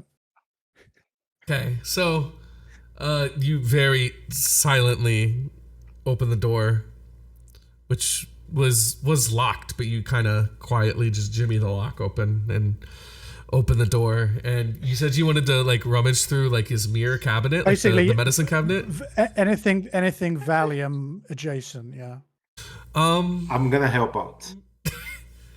I mean, he rolled a 12, so you don't really need to. No, Together, going but through that's medicine that's Okay. that's role playing. Okay, yeah, help out. Roll help out. Because I might make a mess. Yeah, that's but true, I am that's fair. definitely helping out. Oh Okay, so boy. They get Wow. +2 instead of the usual +1. the two of you are both in the bathroom, and this guy's like showering, and you're on the other side of the curtain from him, and you open up the medicine cabinet. In the medicine cabinet, like the closest thing you find that's Valium adjacent is like NyQuil, if you know what NyQuil is. Yeah, of course. Yeah. So I will grab that, push Elvis out of the bathroom, like let's get out of here kind of style, and then go down to try and make him like a cup of tea or something like that, and pour the like, is it sachets or is it like capsules? Or It's liquid. yeah, I will pour like 4 times the normal dose into the tea. It does have a distinct flavor. Okay, so I'll go for a tea that's like like if he's got like a lapsang souchong or something, really like a strange tasting tea, so that I can blame it on the blend. The only tea you find here is some Lipton tea bags. Okay, I'll use that and tell him they've gone off. Yeah. Okay. So 10 or so minutes pass by. Oh, okay, and- actually, no, I should save that. While he's up there, can I use magic to observe another place or time? And I want to see the moment at exactly 5:30 when he popped off into the Good manhole. idea. Sure. Roll use magic. 6 Yep, plus weird. That's an 8. Yep, that's an 8. Okay. Your glitch. You just get like a migraine, and you're gonna take 1 harm that ignores magic, and Damn. Okay. it's obvious enough. Like it hurts so much that you're like just fuck. Like you just like just yell out like an obscenity pretty loudly. But you do see it. If you guys haven't finished making that tea, could you make me one too, please? So yeah, you see like I'll your make Aoife a tea without the NyQuil. Yeah. you see in your vision basically like you're sitting in like the lazy boy that's sitting near his sofa, and you look over and he's eating, watching the news, and then like almost mid bite, like the fork is between the plate and his mouth with food on it, you see his eyes just roll back into his head. He just drops both of the fork and the spoon, and he just gets up and walks out of the house.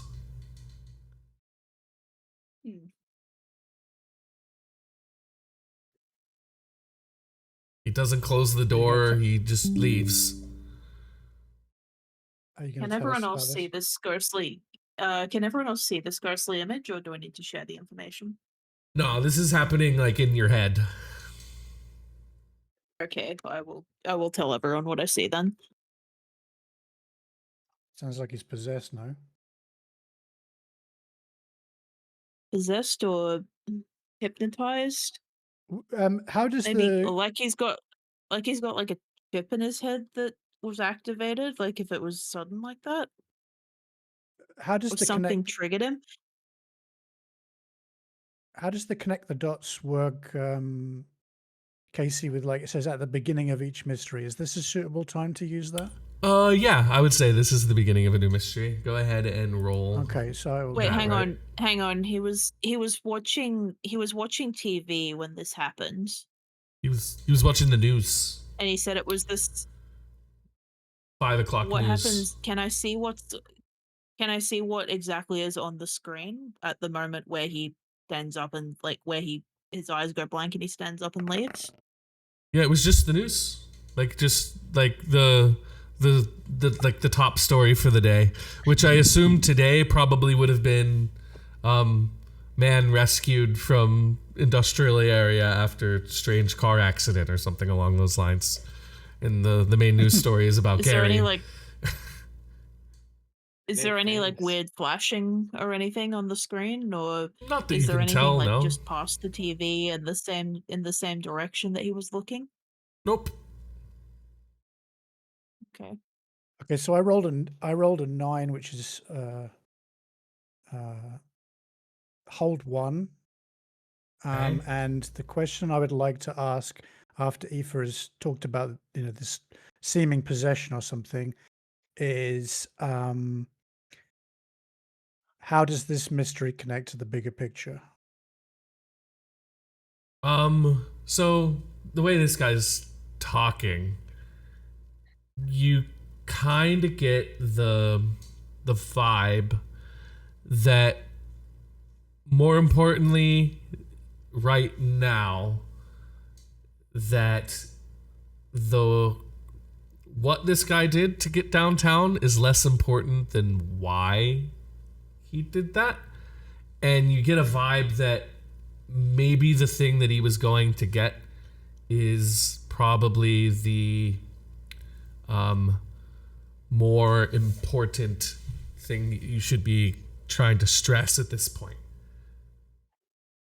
Okay, If that I'll makes immediately sense. share that with the others. Yeah. I'll immediately say that there was something pulling him to this place. Yeah. So Like the the bead, other maybe. guy. Maybe like the other guy? I ask. Or maybe the bead. Hmm. In the image I can see, is he holding the bead? He was holding a fork and a knife, or a fork and a spoon, and then he just was gone. When he Nope. gets up and walks out, like, does he reach into his pocket or anything? Nope. He just kind of Can I see? shambles. Might Can be I the see the like bead anywhere zombie-ish almost. You can't see any bead anywhere here.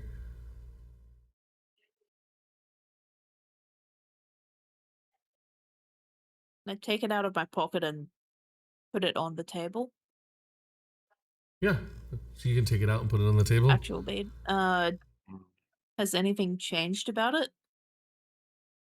Nope. It still smells bad. It's still covered in like dirt and stuff, and it is still made of. It's still in the Ziploc bag. I mean, sure. I guess you probably wouldn't be able to smell it. You assume that it still smells bad, but it's still dirty. It's still covered in dirt. It's still made of some kind of fancy-ish looking wood.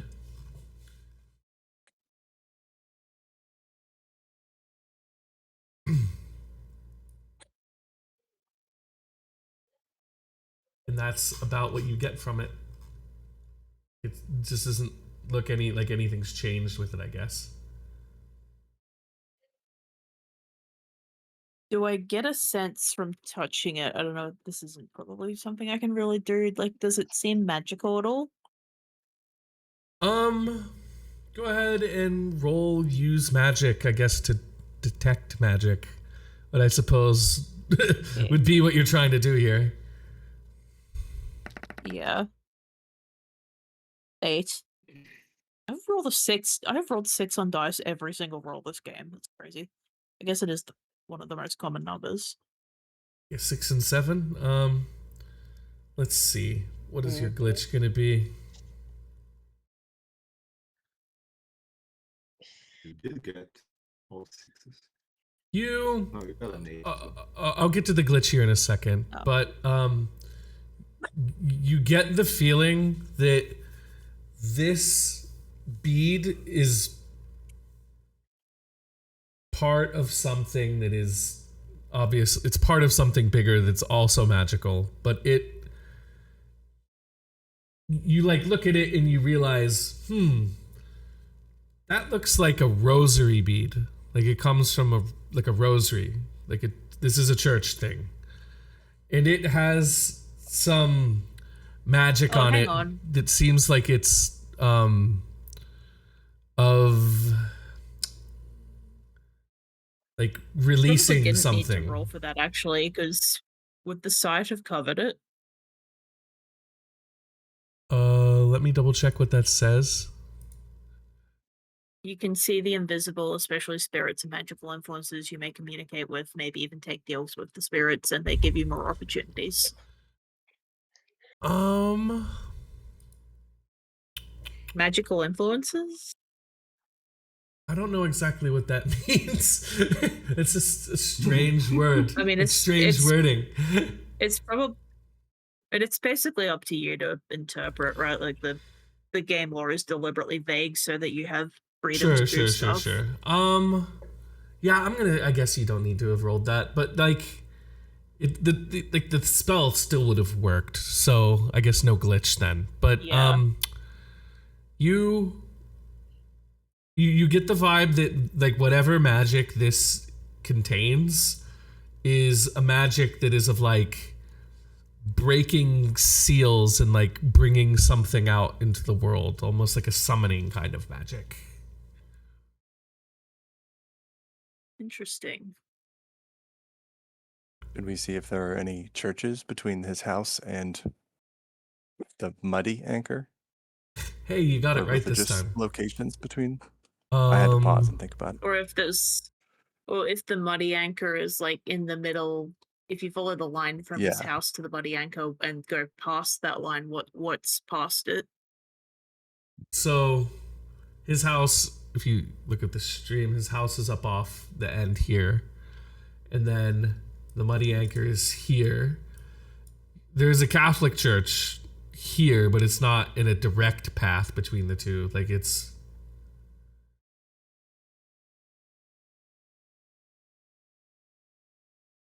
There is a Catholic church, like it's here, but it's not directly in the way. If He that was makes sense. basically traveling in the direction of the place we went last week, though, right?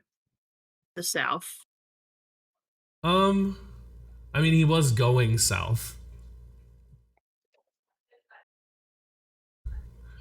Whether or not he was on the way there, you don't know.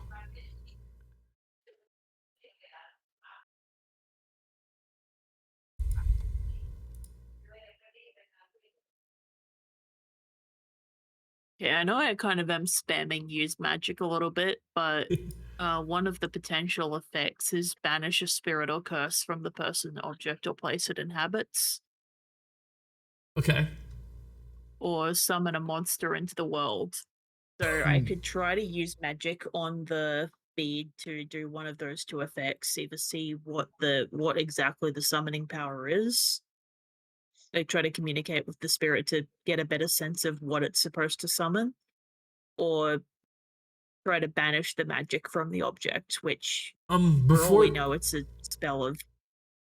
before you roll, Well, I want to get the group's opinion before I do either. I'm not going to do that without consensus from the group because that could have pretty serious consequences.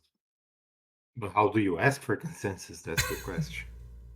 I'm basically just going to tell you, like, I could try to do one of these two things with magic, but I might summon a monster or break the seal that's containing a monster, potentially. I think we need to understand it better before we take that step. I think it's a really useful power to have. And I'll sort of say some encouraging words towards Aoife as well at this point. But we need to understand what's going on before we take a step like that, I think. Yeah. I vote no. you also get a vibe that the power that's in this isn't strong enough in its form of being just the singular bead to do anything. Like you need the rest of whatever's there to do that. Okay. That makes sense. Do we know? I mean, the vibe we get is that he walked, like he went outside and then went into the sewers and then kind of came out of the sewers over at the Muddy Anchor. Came out of the sewers with the bead. So Why don't Raymond, why don't you roll investigate a mystery? We're gonna kind of do this a little differently off the book of the questions that it says, but roll plus sharp for me. Oh, That went well. yes. Damn, 15? 13. So, 13. I'm gonna give you like I'm gonna say that you can ask what happened here and what is being concealed here. Because sounds good. you don't exactly know of any sort of monster or anything like that right now. Or maybe you could ask a phenomenon question. If you see hold on, I can put it up on the stream. I didn't realize it wasn't up. There we go. Yeah, I was trying to find the questions I'm allowed. So you can ask me one of these questions, but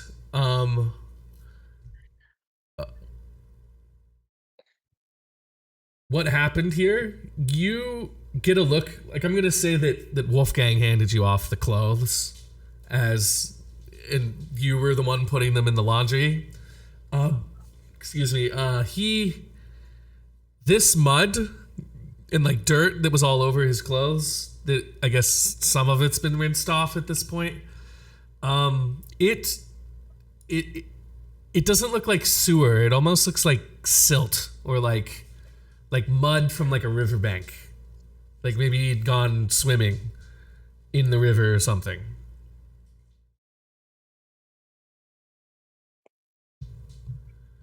Okay. So like you get the idea that he probably went into the sewer to get the thing at the end not came through the sewer and was on the way out. Like, remember, he was head first in the sewer. He wasn't. Mm-hmm.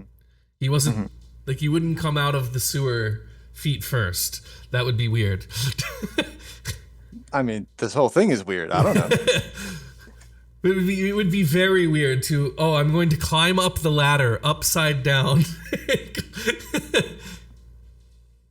He Yeah. was on his way in, is what you're saying. Yeah, like the clothes, the mud and whatnot that is still on the clothes is like river mud, and you like piecing together he was head first. He was probably going into the sewer, not coming out of the sewer at the Muddy Anchor. What other question would you like to ask me from the phenomenon list? What will be affected next? You're kind of getting the vibe that I mean, this is kind of obvious, but you're kind of getting the vibe that whatever's doing this probably either already has done this to other people or will do it to more people in the future for whatever reason it's trying to get things put together.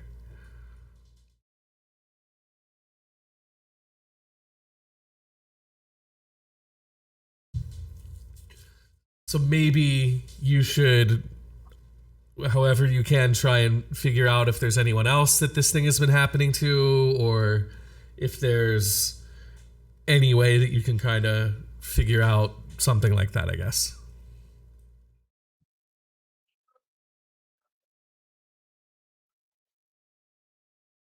Does Don't know who Raymond, we would ask about that. does Raymond share his thought process from what he just learned? Absolutely. So we could find like a print shop and make like 50 or so posters and put them up around town. Like, have you had something weird like this happen to you? If so, call by the First Methodist on Friday night, whatever, and book a venue and see who turns up. To have a We should probably also I'm randomly Take his sleepwalking beat, in the Cora. middle of the day support group. Yeah, exactly. Yeah. I dig it. It's an idea. I didn't say it was a good idea. It's an idea.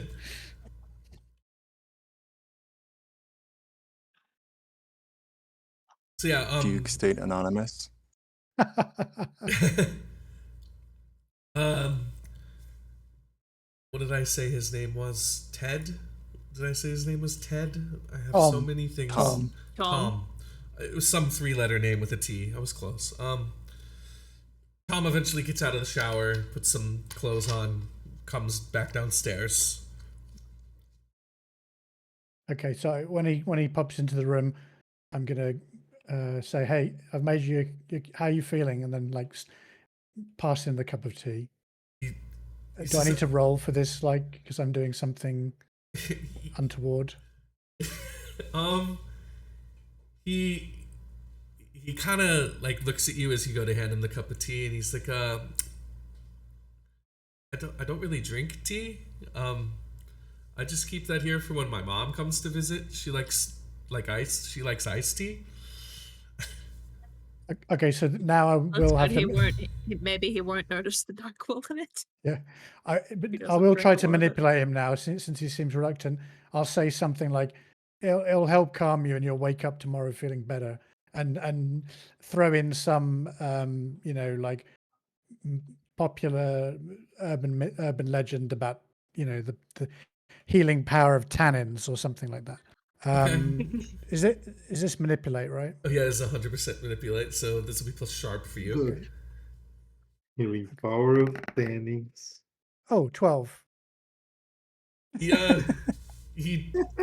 takes the cup of tea. He takes a sip of it, and he kind of retches. He's like, "Oh, I fucking hate tea, but okay, I guess this tastes weird." Why does he have tea at his home if he hates it? For his mom. He just said for when his mom comes and visits. She likes to drink Where's iced his tea. mom? Where is his mom? She lives in like a different town. He says she lives in. She Okay, lives the mom in. is in a different cast, so I understand. Yeah, as part of She lives in Akron, he says. Okay. as part of my 12, I'll say something like, "Yeah, I know it tastes pretty bad, but trust me, it'll help." He takes another sip, and every time he takes a sip of it, he like retches. He's like, whoa. This Anyway, we will let you. We will let you. We will let you Guy go was and better off than me. We're really screwed. we'll let you get some rest. You know, on your couch or upstairs if you want, and we'll just let ourselves out. he says, Before we go, can I use magic one more time? okay. What would you like to do? I want to make the bead that's on the table glow stronger or weaker when it's like in the presence of other beads that are like part of the same rosary as it. Okay. Like the closer it gets to another of its kind, the stronger it glows. Okay. Go ahead and roll. I guess use magic. Rolling. Fuck. Uh-oh. I'm gonna use luck. Okay. Yeah. You get the vibe that this thing should do that. Is it glowing now? No. It's a good idea. I like the thinking, but no, it's not glowing now. I was thinking there might be one more of the beads in his house since he had at least one previous episode. Okay, well, I'm gonna take it with me, still in the plastic bag. I'll probably take it to Cora. She might know something. Good idea. Well, what I would like to do is take it back to the. I'm trying so hard not to say rusted anchor, muddy anchor.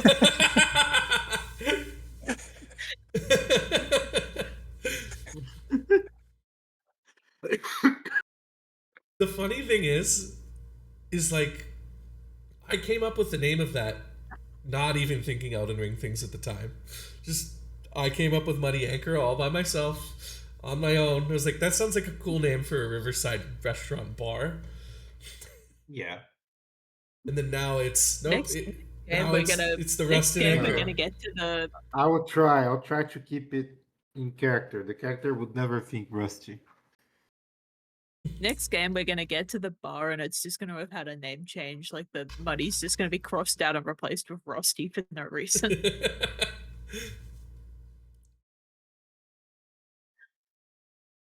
Yes. I would like to go back to the Muddy anchor and see if it glows there, like either near the manhole opening or near the riverbank.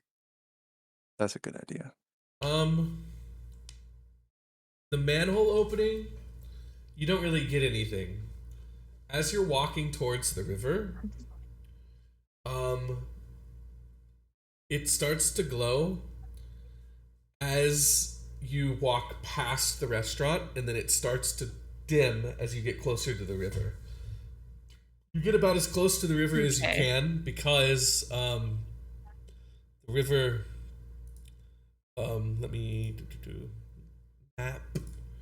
So like this white behind the Muddy Anchor is like cliff almost, like. Oh yeah. We did kind of skip over leaving Tom's house. If anyone had anything else they wanted to do there, sorry, I didn't really mean to skip. Well, just if I can ask the players out of character, my intention was that we kind of say we'll let ourselves out, and if he goes to the couch, then we'd have to sort of do it out of his sight.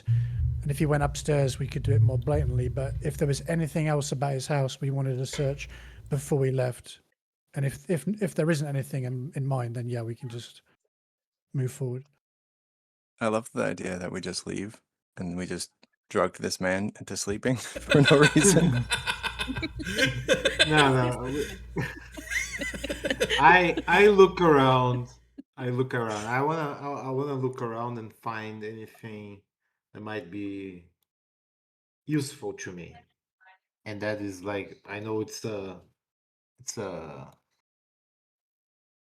very vague definition, but the idea is that it is vague. Like, I think it counts as like maybe investigating a mystery, even though the mystery might be how can I take advantage of this current situation.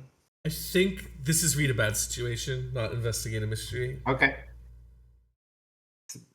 works the same. Uh, Yeah, it's just the questions list is a little more in line with what you want to do. and I have a +1, so 9. Okay, so you can ask me one of the read a bad situation questions. Okay, let me see the questions. That's my best way in, best way out. What's most vulnerable to me? What's most vulnerable to you? I mean, other than the obvious, the man that is going to be soon drugged and passed out in a NyQuil stupor soon.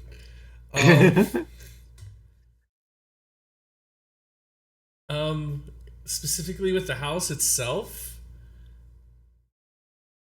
it's probably still the guy. Like, you don't really have a vibe of like what has been causing him to do this.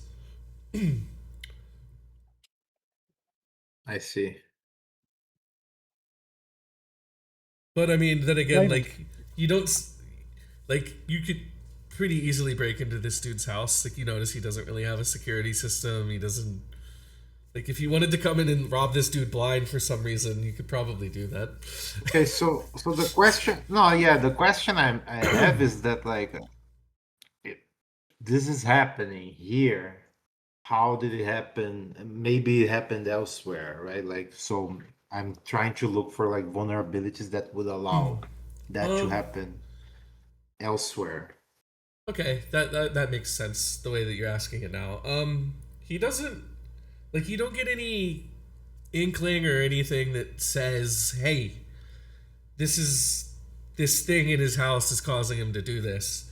You think that what has ever Sure. has caused him and specifically him or whatever randomly him to do this, whatever that influence is something outside of the house. Okay.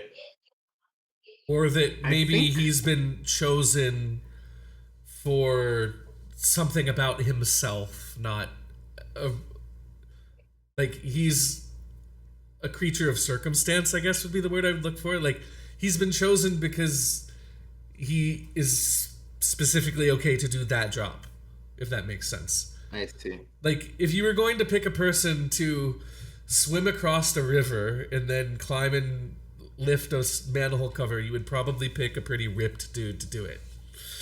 Right? I guess that makes sense. Yeah. So the question now is, and I guess I can do that to the group. Should we wait another week and see what happens with this dude?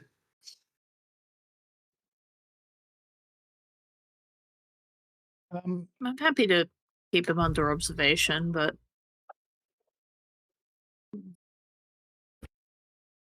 I guess I my think there answer. are ways we could still investigate during the week. Sorry.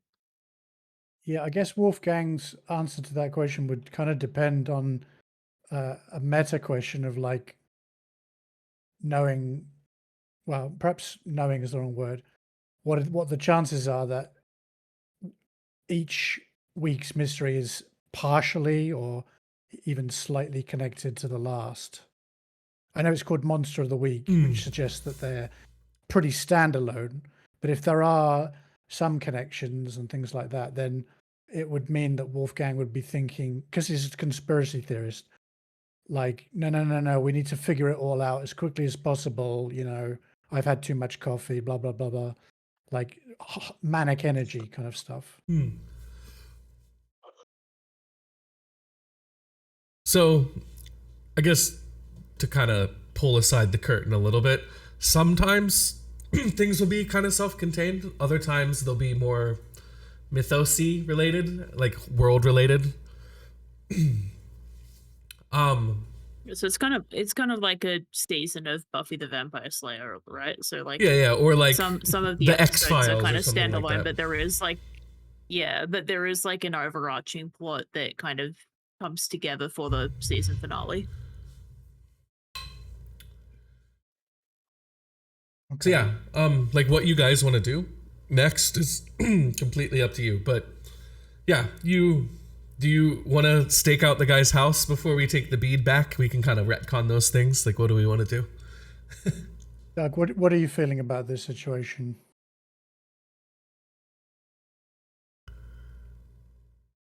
I think like staking out the house is important, but probably not today, right? Like maybe tomorrow and the next week as well. Like because he said it happened previous week.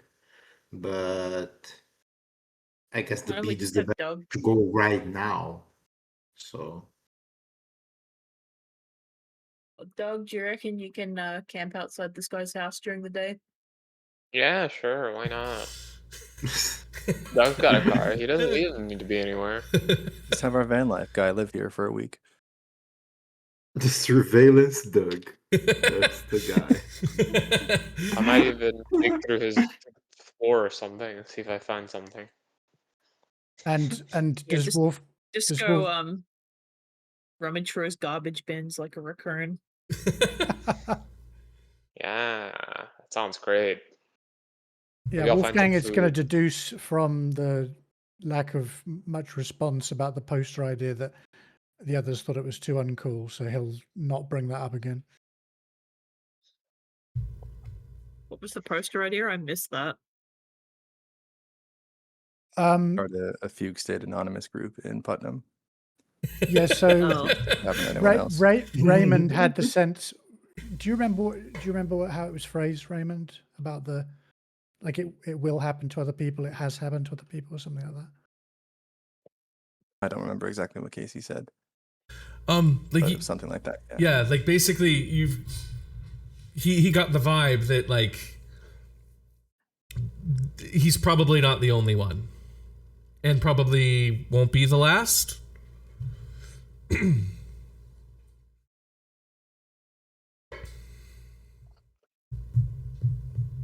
Yeah, so the poster idea was that we could maybe find out and attract similar cases to us, and maybe some of the others will have more beads, and I don't know. But you've also put a homing beacon on it, right? So maybe that's going to Yeah.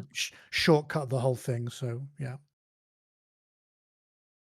Well, what if we did both? Like, see if we can lure people there, and then I can check the bead and see if it's glowing when they get there, and sort of vet them. I'm cool with that. What do the rest of you think? Seems pretty reasonable to me. Seems We alright. could also, wander the line between his house and like down to the river, and then we're just Yeah, well, Dragon Ball that's Z radar gunning this thing. once it's pretty much as soon as we leave his house, that's pretty much the plan, is to go down to the river and see if I can find any more of the beads. Yeah, well, let's see what we can find tonight, and then we've got those other options in the back of the like as reserve ideas if we need them. Yeah, okay. So this is a journey we can't make by car, right? We'll have to walk out on foot. If you're trying to retrace his steps, yeah, but that would also involve swimming in the river, as far as you could tell. And what time of year is it again? It's like spring, is it? Yeah, like late.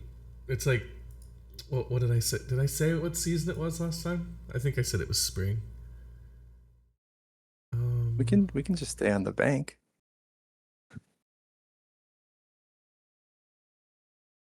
As much as possible. Yeah, I mean, because like the area, like if you were gonna draw a straight line, like if you look at the map, you would come down this main road past. I think I was gonna make this like another gas station or something, a combination Pizza Hut and Taco Bell, a Rallies, an old wagon works and an old sawmill, and then there's this bridge. This bridge, for whatever reason, they decided to make a bridge over the confluence of three rivers, and in the middle of the river, in the bridge, there's a roundabout. The traffic is miserable here for obvious reasons because Americans don't know how to use roundabouts. But yeah. And then here, this park is like a very steep hill. The highest point in the city is here. And then it slopes down towards the river, and then the Muddy Anchor is down here. Yeah, if one of you guys wants to take the lead on like plotting the journey and like telling where we're specifically headed, I'm happy to follow, and I can provide security. And Doug, why don't you bring all of your weapons this time? We don't know what we might run into. Yeah, that's probably good. Although I can't imagine I'd want anything other than the baseball bat. But sure. Start carrying the assault rifle down the sidewalk. Seems like an appropriate, measured response. Well, maybe I have played some baseball before.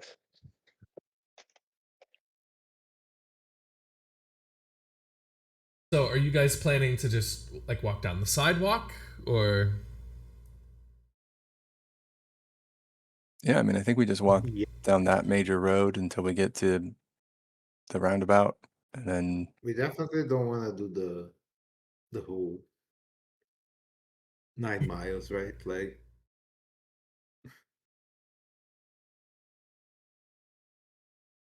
What is the key area that we need to investigate? I'm not fully clear on that. I mean, I think the most important area is probably the area around the manhole. Like, why was he going into the manhole? Like, what around the Muddy Anchor is important? also, whatever was controlling him to do that, how did it wear off? That's a very interesting situation, right? Hmm. So maybe we need to investigate around the main hole as well. Like very close.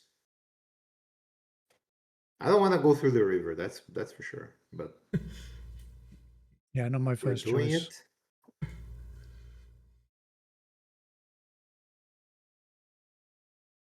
So, what's the plan?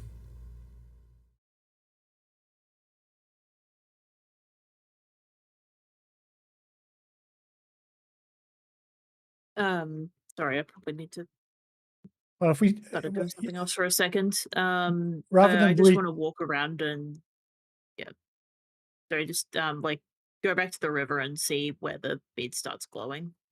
Okay, so back down by the Muddy Anchor then. Yep. Okay. Maybe you can like trace steps back or something if it's that way. Is everybody cool with that? Yep. yeah, Yeah. Okay, so you guys van it back down to the Muddy Anchor. Over the bridge, there's another traffic jam as the people don't know how to use it as you go over. And then you get back over here. And we kind of played this out a little bit before, and then we realized, wait, we didn't finish at the house. But the manhole, there's no really glowing there. And then I'm assuming since it's the most accessible way, you'd like kind of follow the railroad tracks towards the river. And as you get towards the Muddy Anchor, it starts to glow. But then the closer you get to the river and the further away from the Muddy Anchor, the less it starts to glow.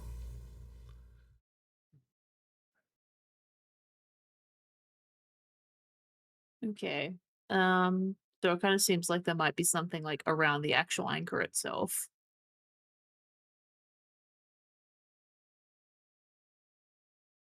Are you gonna like rummage around outside? Yep. Just basically like use the bead as a hot or cold signal until I figure out where the other bead's coming from. Um, you get the like you're walking around looking really sus, walking by the railroad tracks next to a bar, back and forth over and over again. You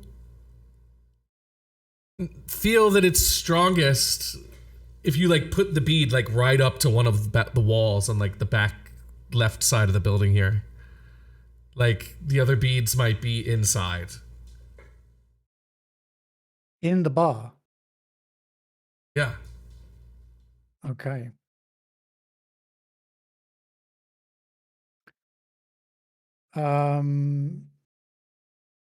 Can we? So the bar is still open, right? Yep. It's still open. So because we're sort of trying to investigate without making it too obvious that we're investigating, and since I just got Deputy Gary to disappear earlier, whatever, let's try to keep a low profile.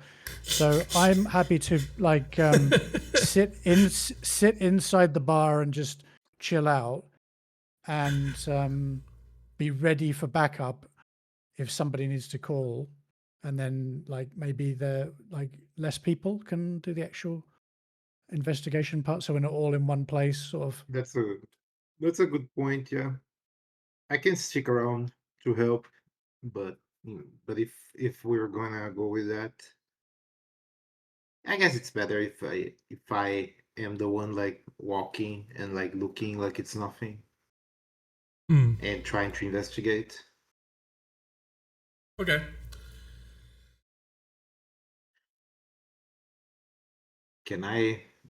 Do I investigate a mystery here?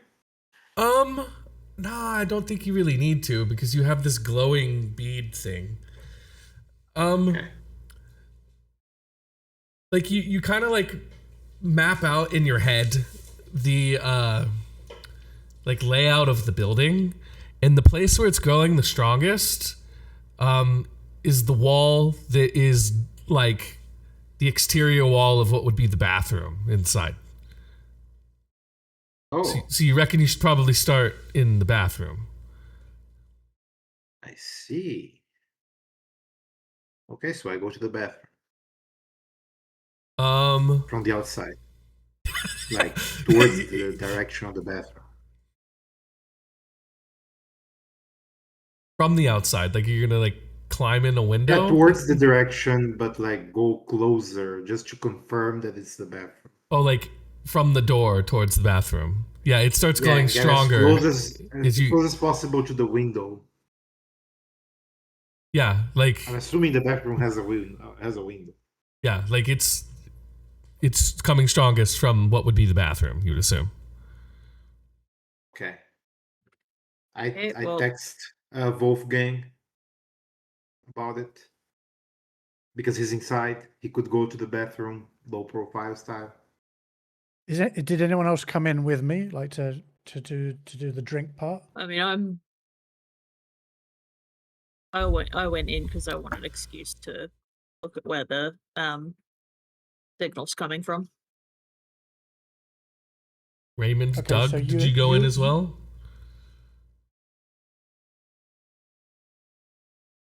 Where is everybody at this point? Who's inside? Who's outside? Who's with Elvis? I'll go inside. That sounds fun. Okay. Doug, are you inside or outside?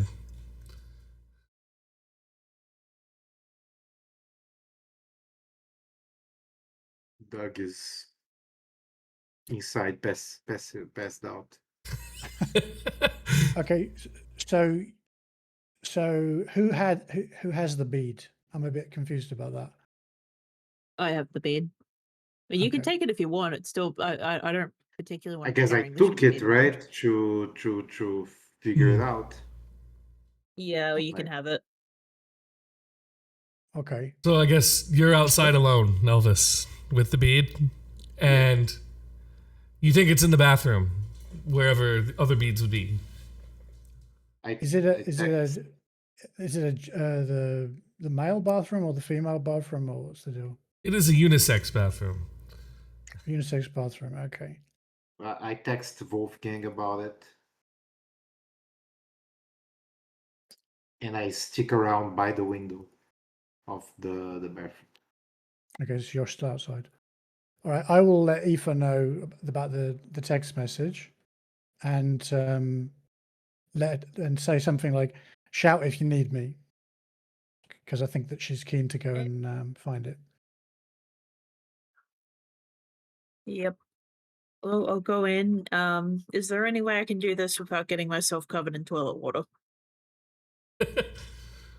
Well, I mean, Because I'm kind of getting an idea of why the original bead might have smelt the way it did.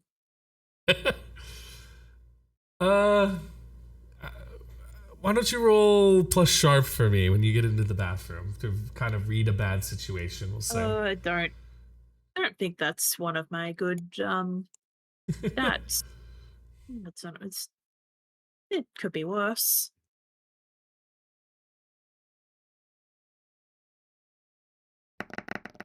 Hey, you got it. No, it's fine. Never mind. 9. Okay.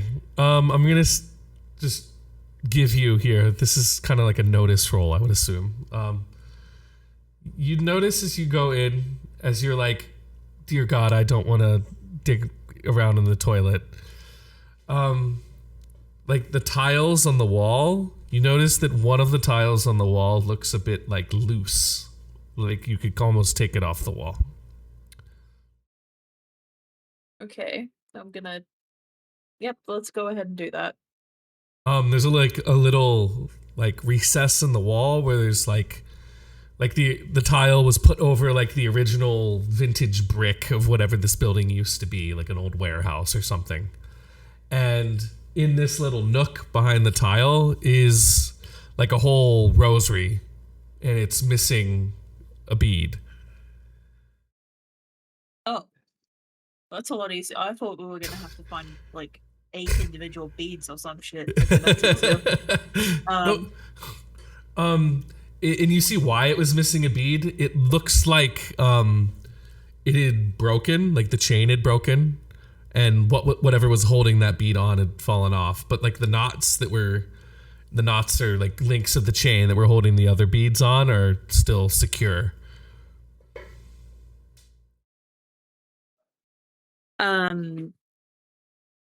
Okay, sorry, I'm just getting Ringus questions. Yeah, I will need to leave Okay, in 15 minutes because of that as well. Yeah. Sorry, there's just wants to know how to set it up, basically. I would like to get some toilet paper and pick up the rest of the rosary with the paper, so I'm not touching it directly. Okay. I don't think I have another Ziploc bag on me. Take it outside and deposit it in the bag with the original bead. The bead is glowing Actually, massively no. now. Hang on. Not gonna. Yeah, no. I'm not gonna let the original. Not gonna let the original bead touch the rest of the rosary, just in case that completes the summoning. You've opened a Thought portal to better of hell, that and you've was been now- sucked inside, and you're dead. And make a new character. I'm joking. Well, I'm more thinking it's gonna. Wake up a vampire or some shit that we have to go fight.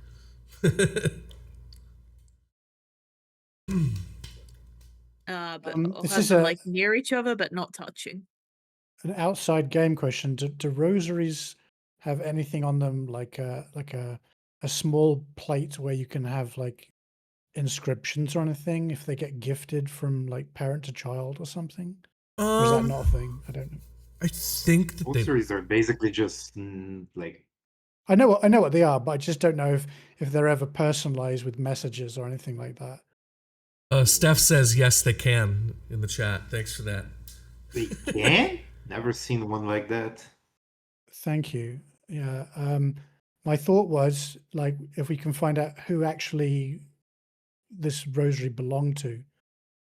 I don't know. That's just a random guess.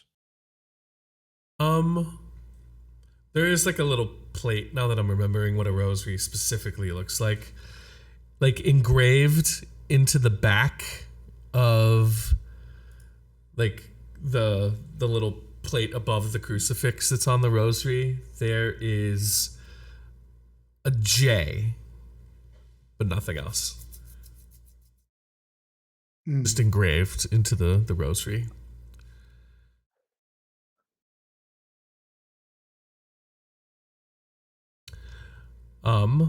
And then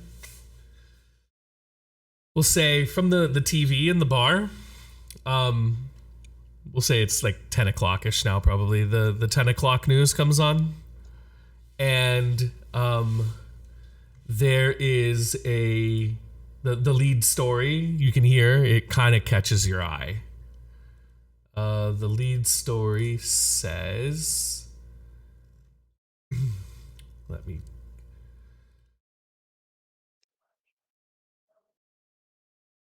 It says 5 Putnam residents report memory loss. Different walks of life. And then it goes on there and it says that'll be tonight's top story. And I think that's as good of a point as any to stop for the evening before we get too far, before people have to leave for Ringus and whatnot. But what'd you say? The TV show is coming. The biggest monster. But yeah, it says 5 Putnam residents report mysterious memory loss. But yeah, just full aside, this is more of a, I guess last week is kind of a, not a one-off, it did have purpose, but this is more of a open you guys up to the town and like show you a bit of the mythos and the overarching kind of thing. So the fact that it kind of seems like you didn't solve a mystery today is totally fine, because this thing is a part of a bigger overarching plan. So we'll pick up as we discover that there are 5 people that have reported mysterious memory losses across town. Can I ask one quick question? Maybe the others who have to shoot off already know this, or maybe they might be interested in the answer. It seems like there's this mechanic of like investigative mystery that doesn't always depend on the player coming up with like an explanation of how they're investigating it, that can be used to kind of push things forward a little bit. And I'm a bit confused about that. Or do we always have to say this is what I'm doing in order to investigate? It's a bit cloudy for me, that one. There will be times where I kind of ask you that, but if it's kind of obvious, like what you're going to be doing to investigate something, I'm not going to ask you that, if that makes sense. Sure. So we're at the end of a session. So we gotta ask questions. Did you guys conclude the current mystery? I would say no, not today, No. obviously. Did you save anyone from certain death or worse? I would say not really. Did you learn something new and Wait, hang on. important? We saved him from smelling like a sewer. That's worse than death. I mean, Okay. He does seem kind of used to it though, and he's survived each time. Yeah, I wonder how he survived And we last time saved without him. us. Well, last time he said that he had just came to in his backyard. Oh, interesting. And we saved him from a night of, bad dreams about his experience at the fire hydrant by drugging him. You also may have just killed him by giving him a 4 times dose of NyQuil. No, it's not lethal, trust me.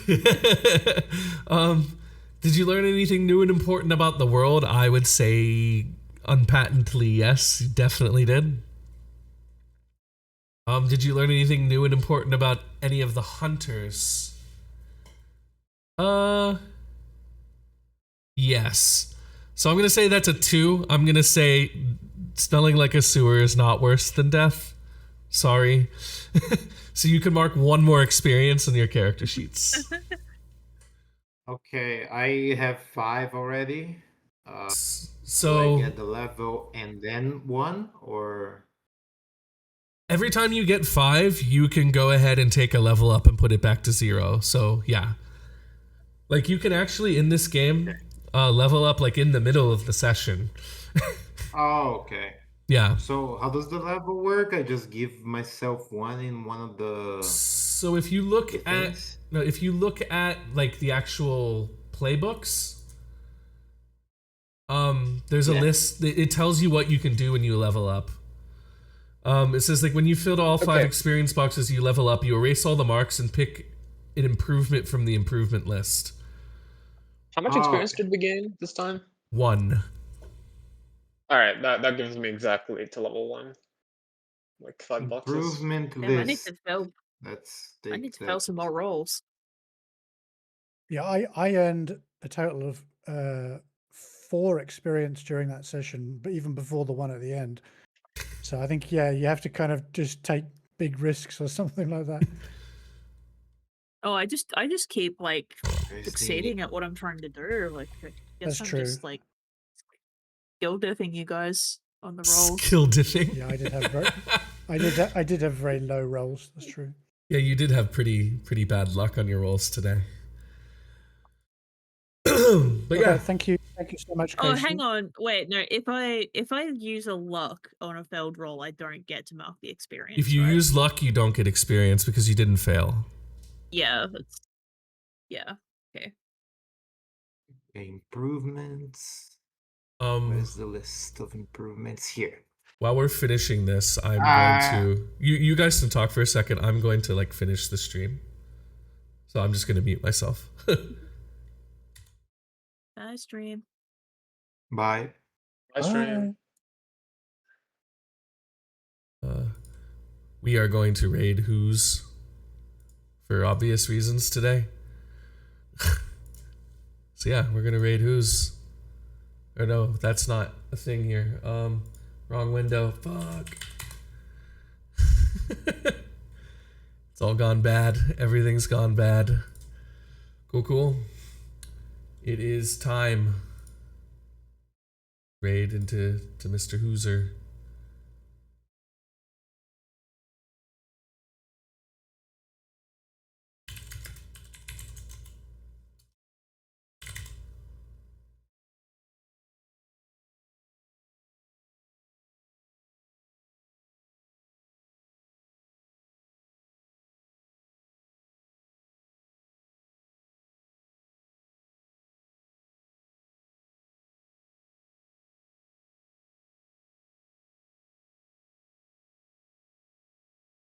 Thanks for watching, guys. It's been a fun time.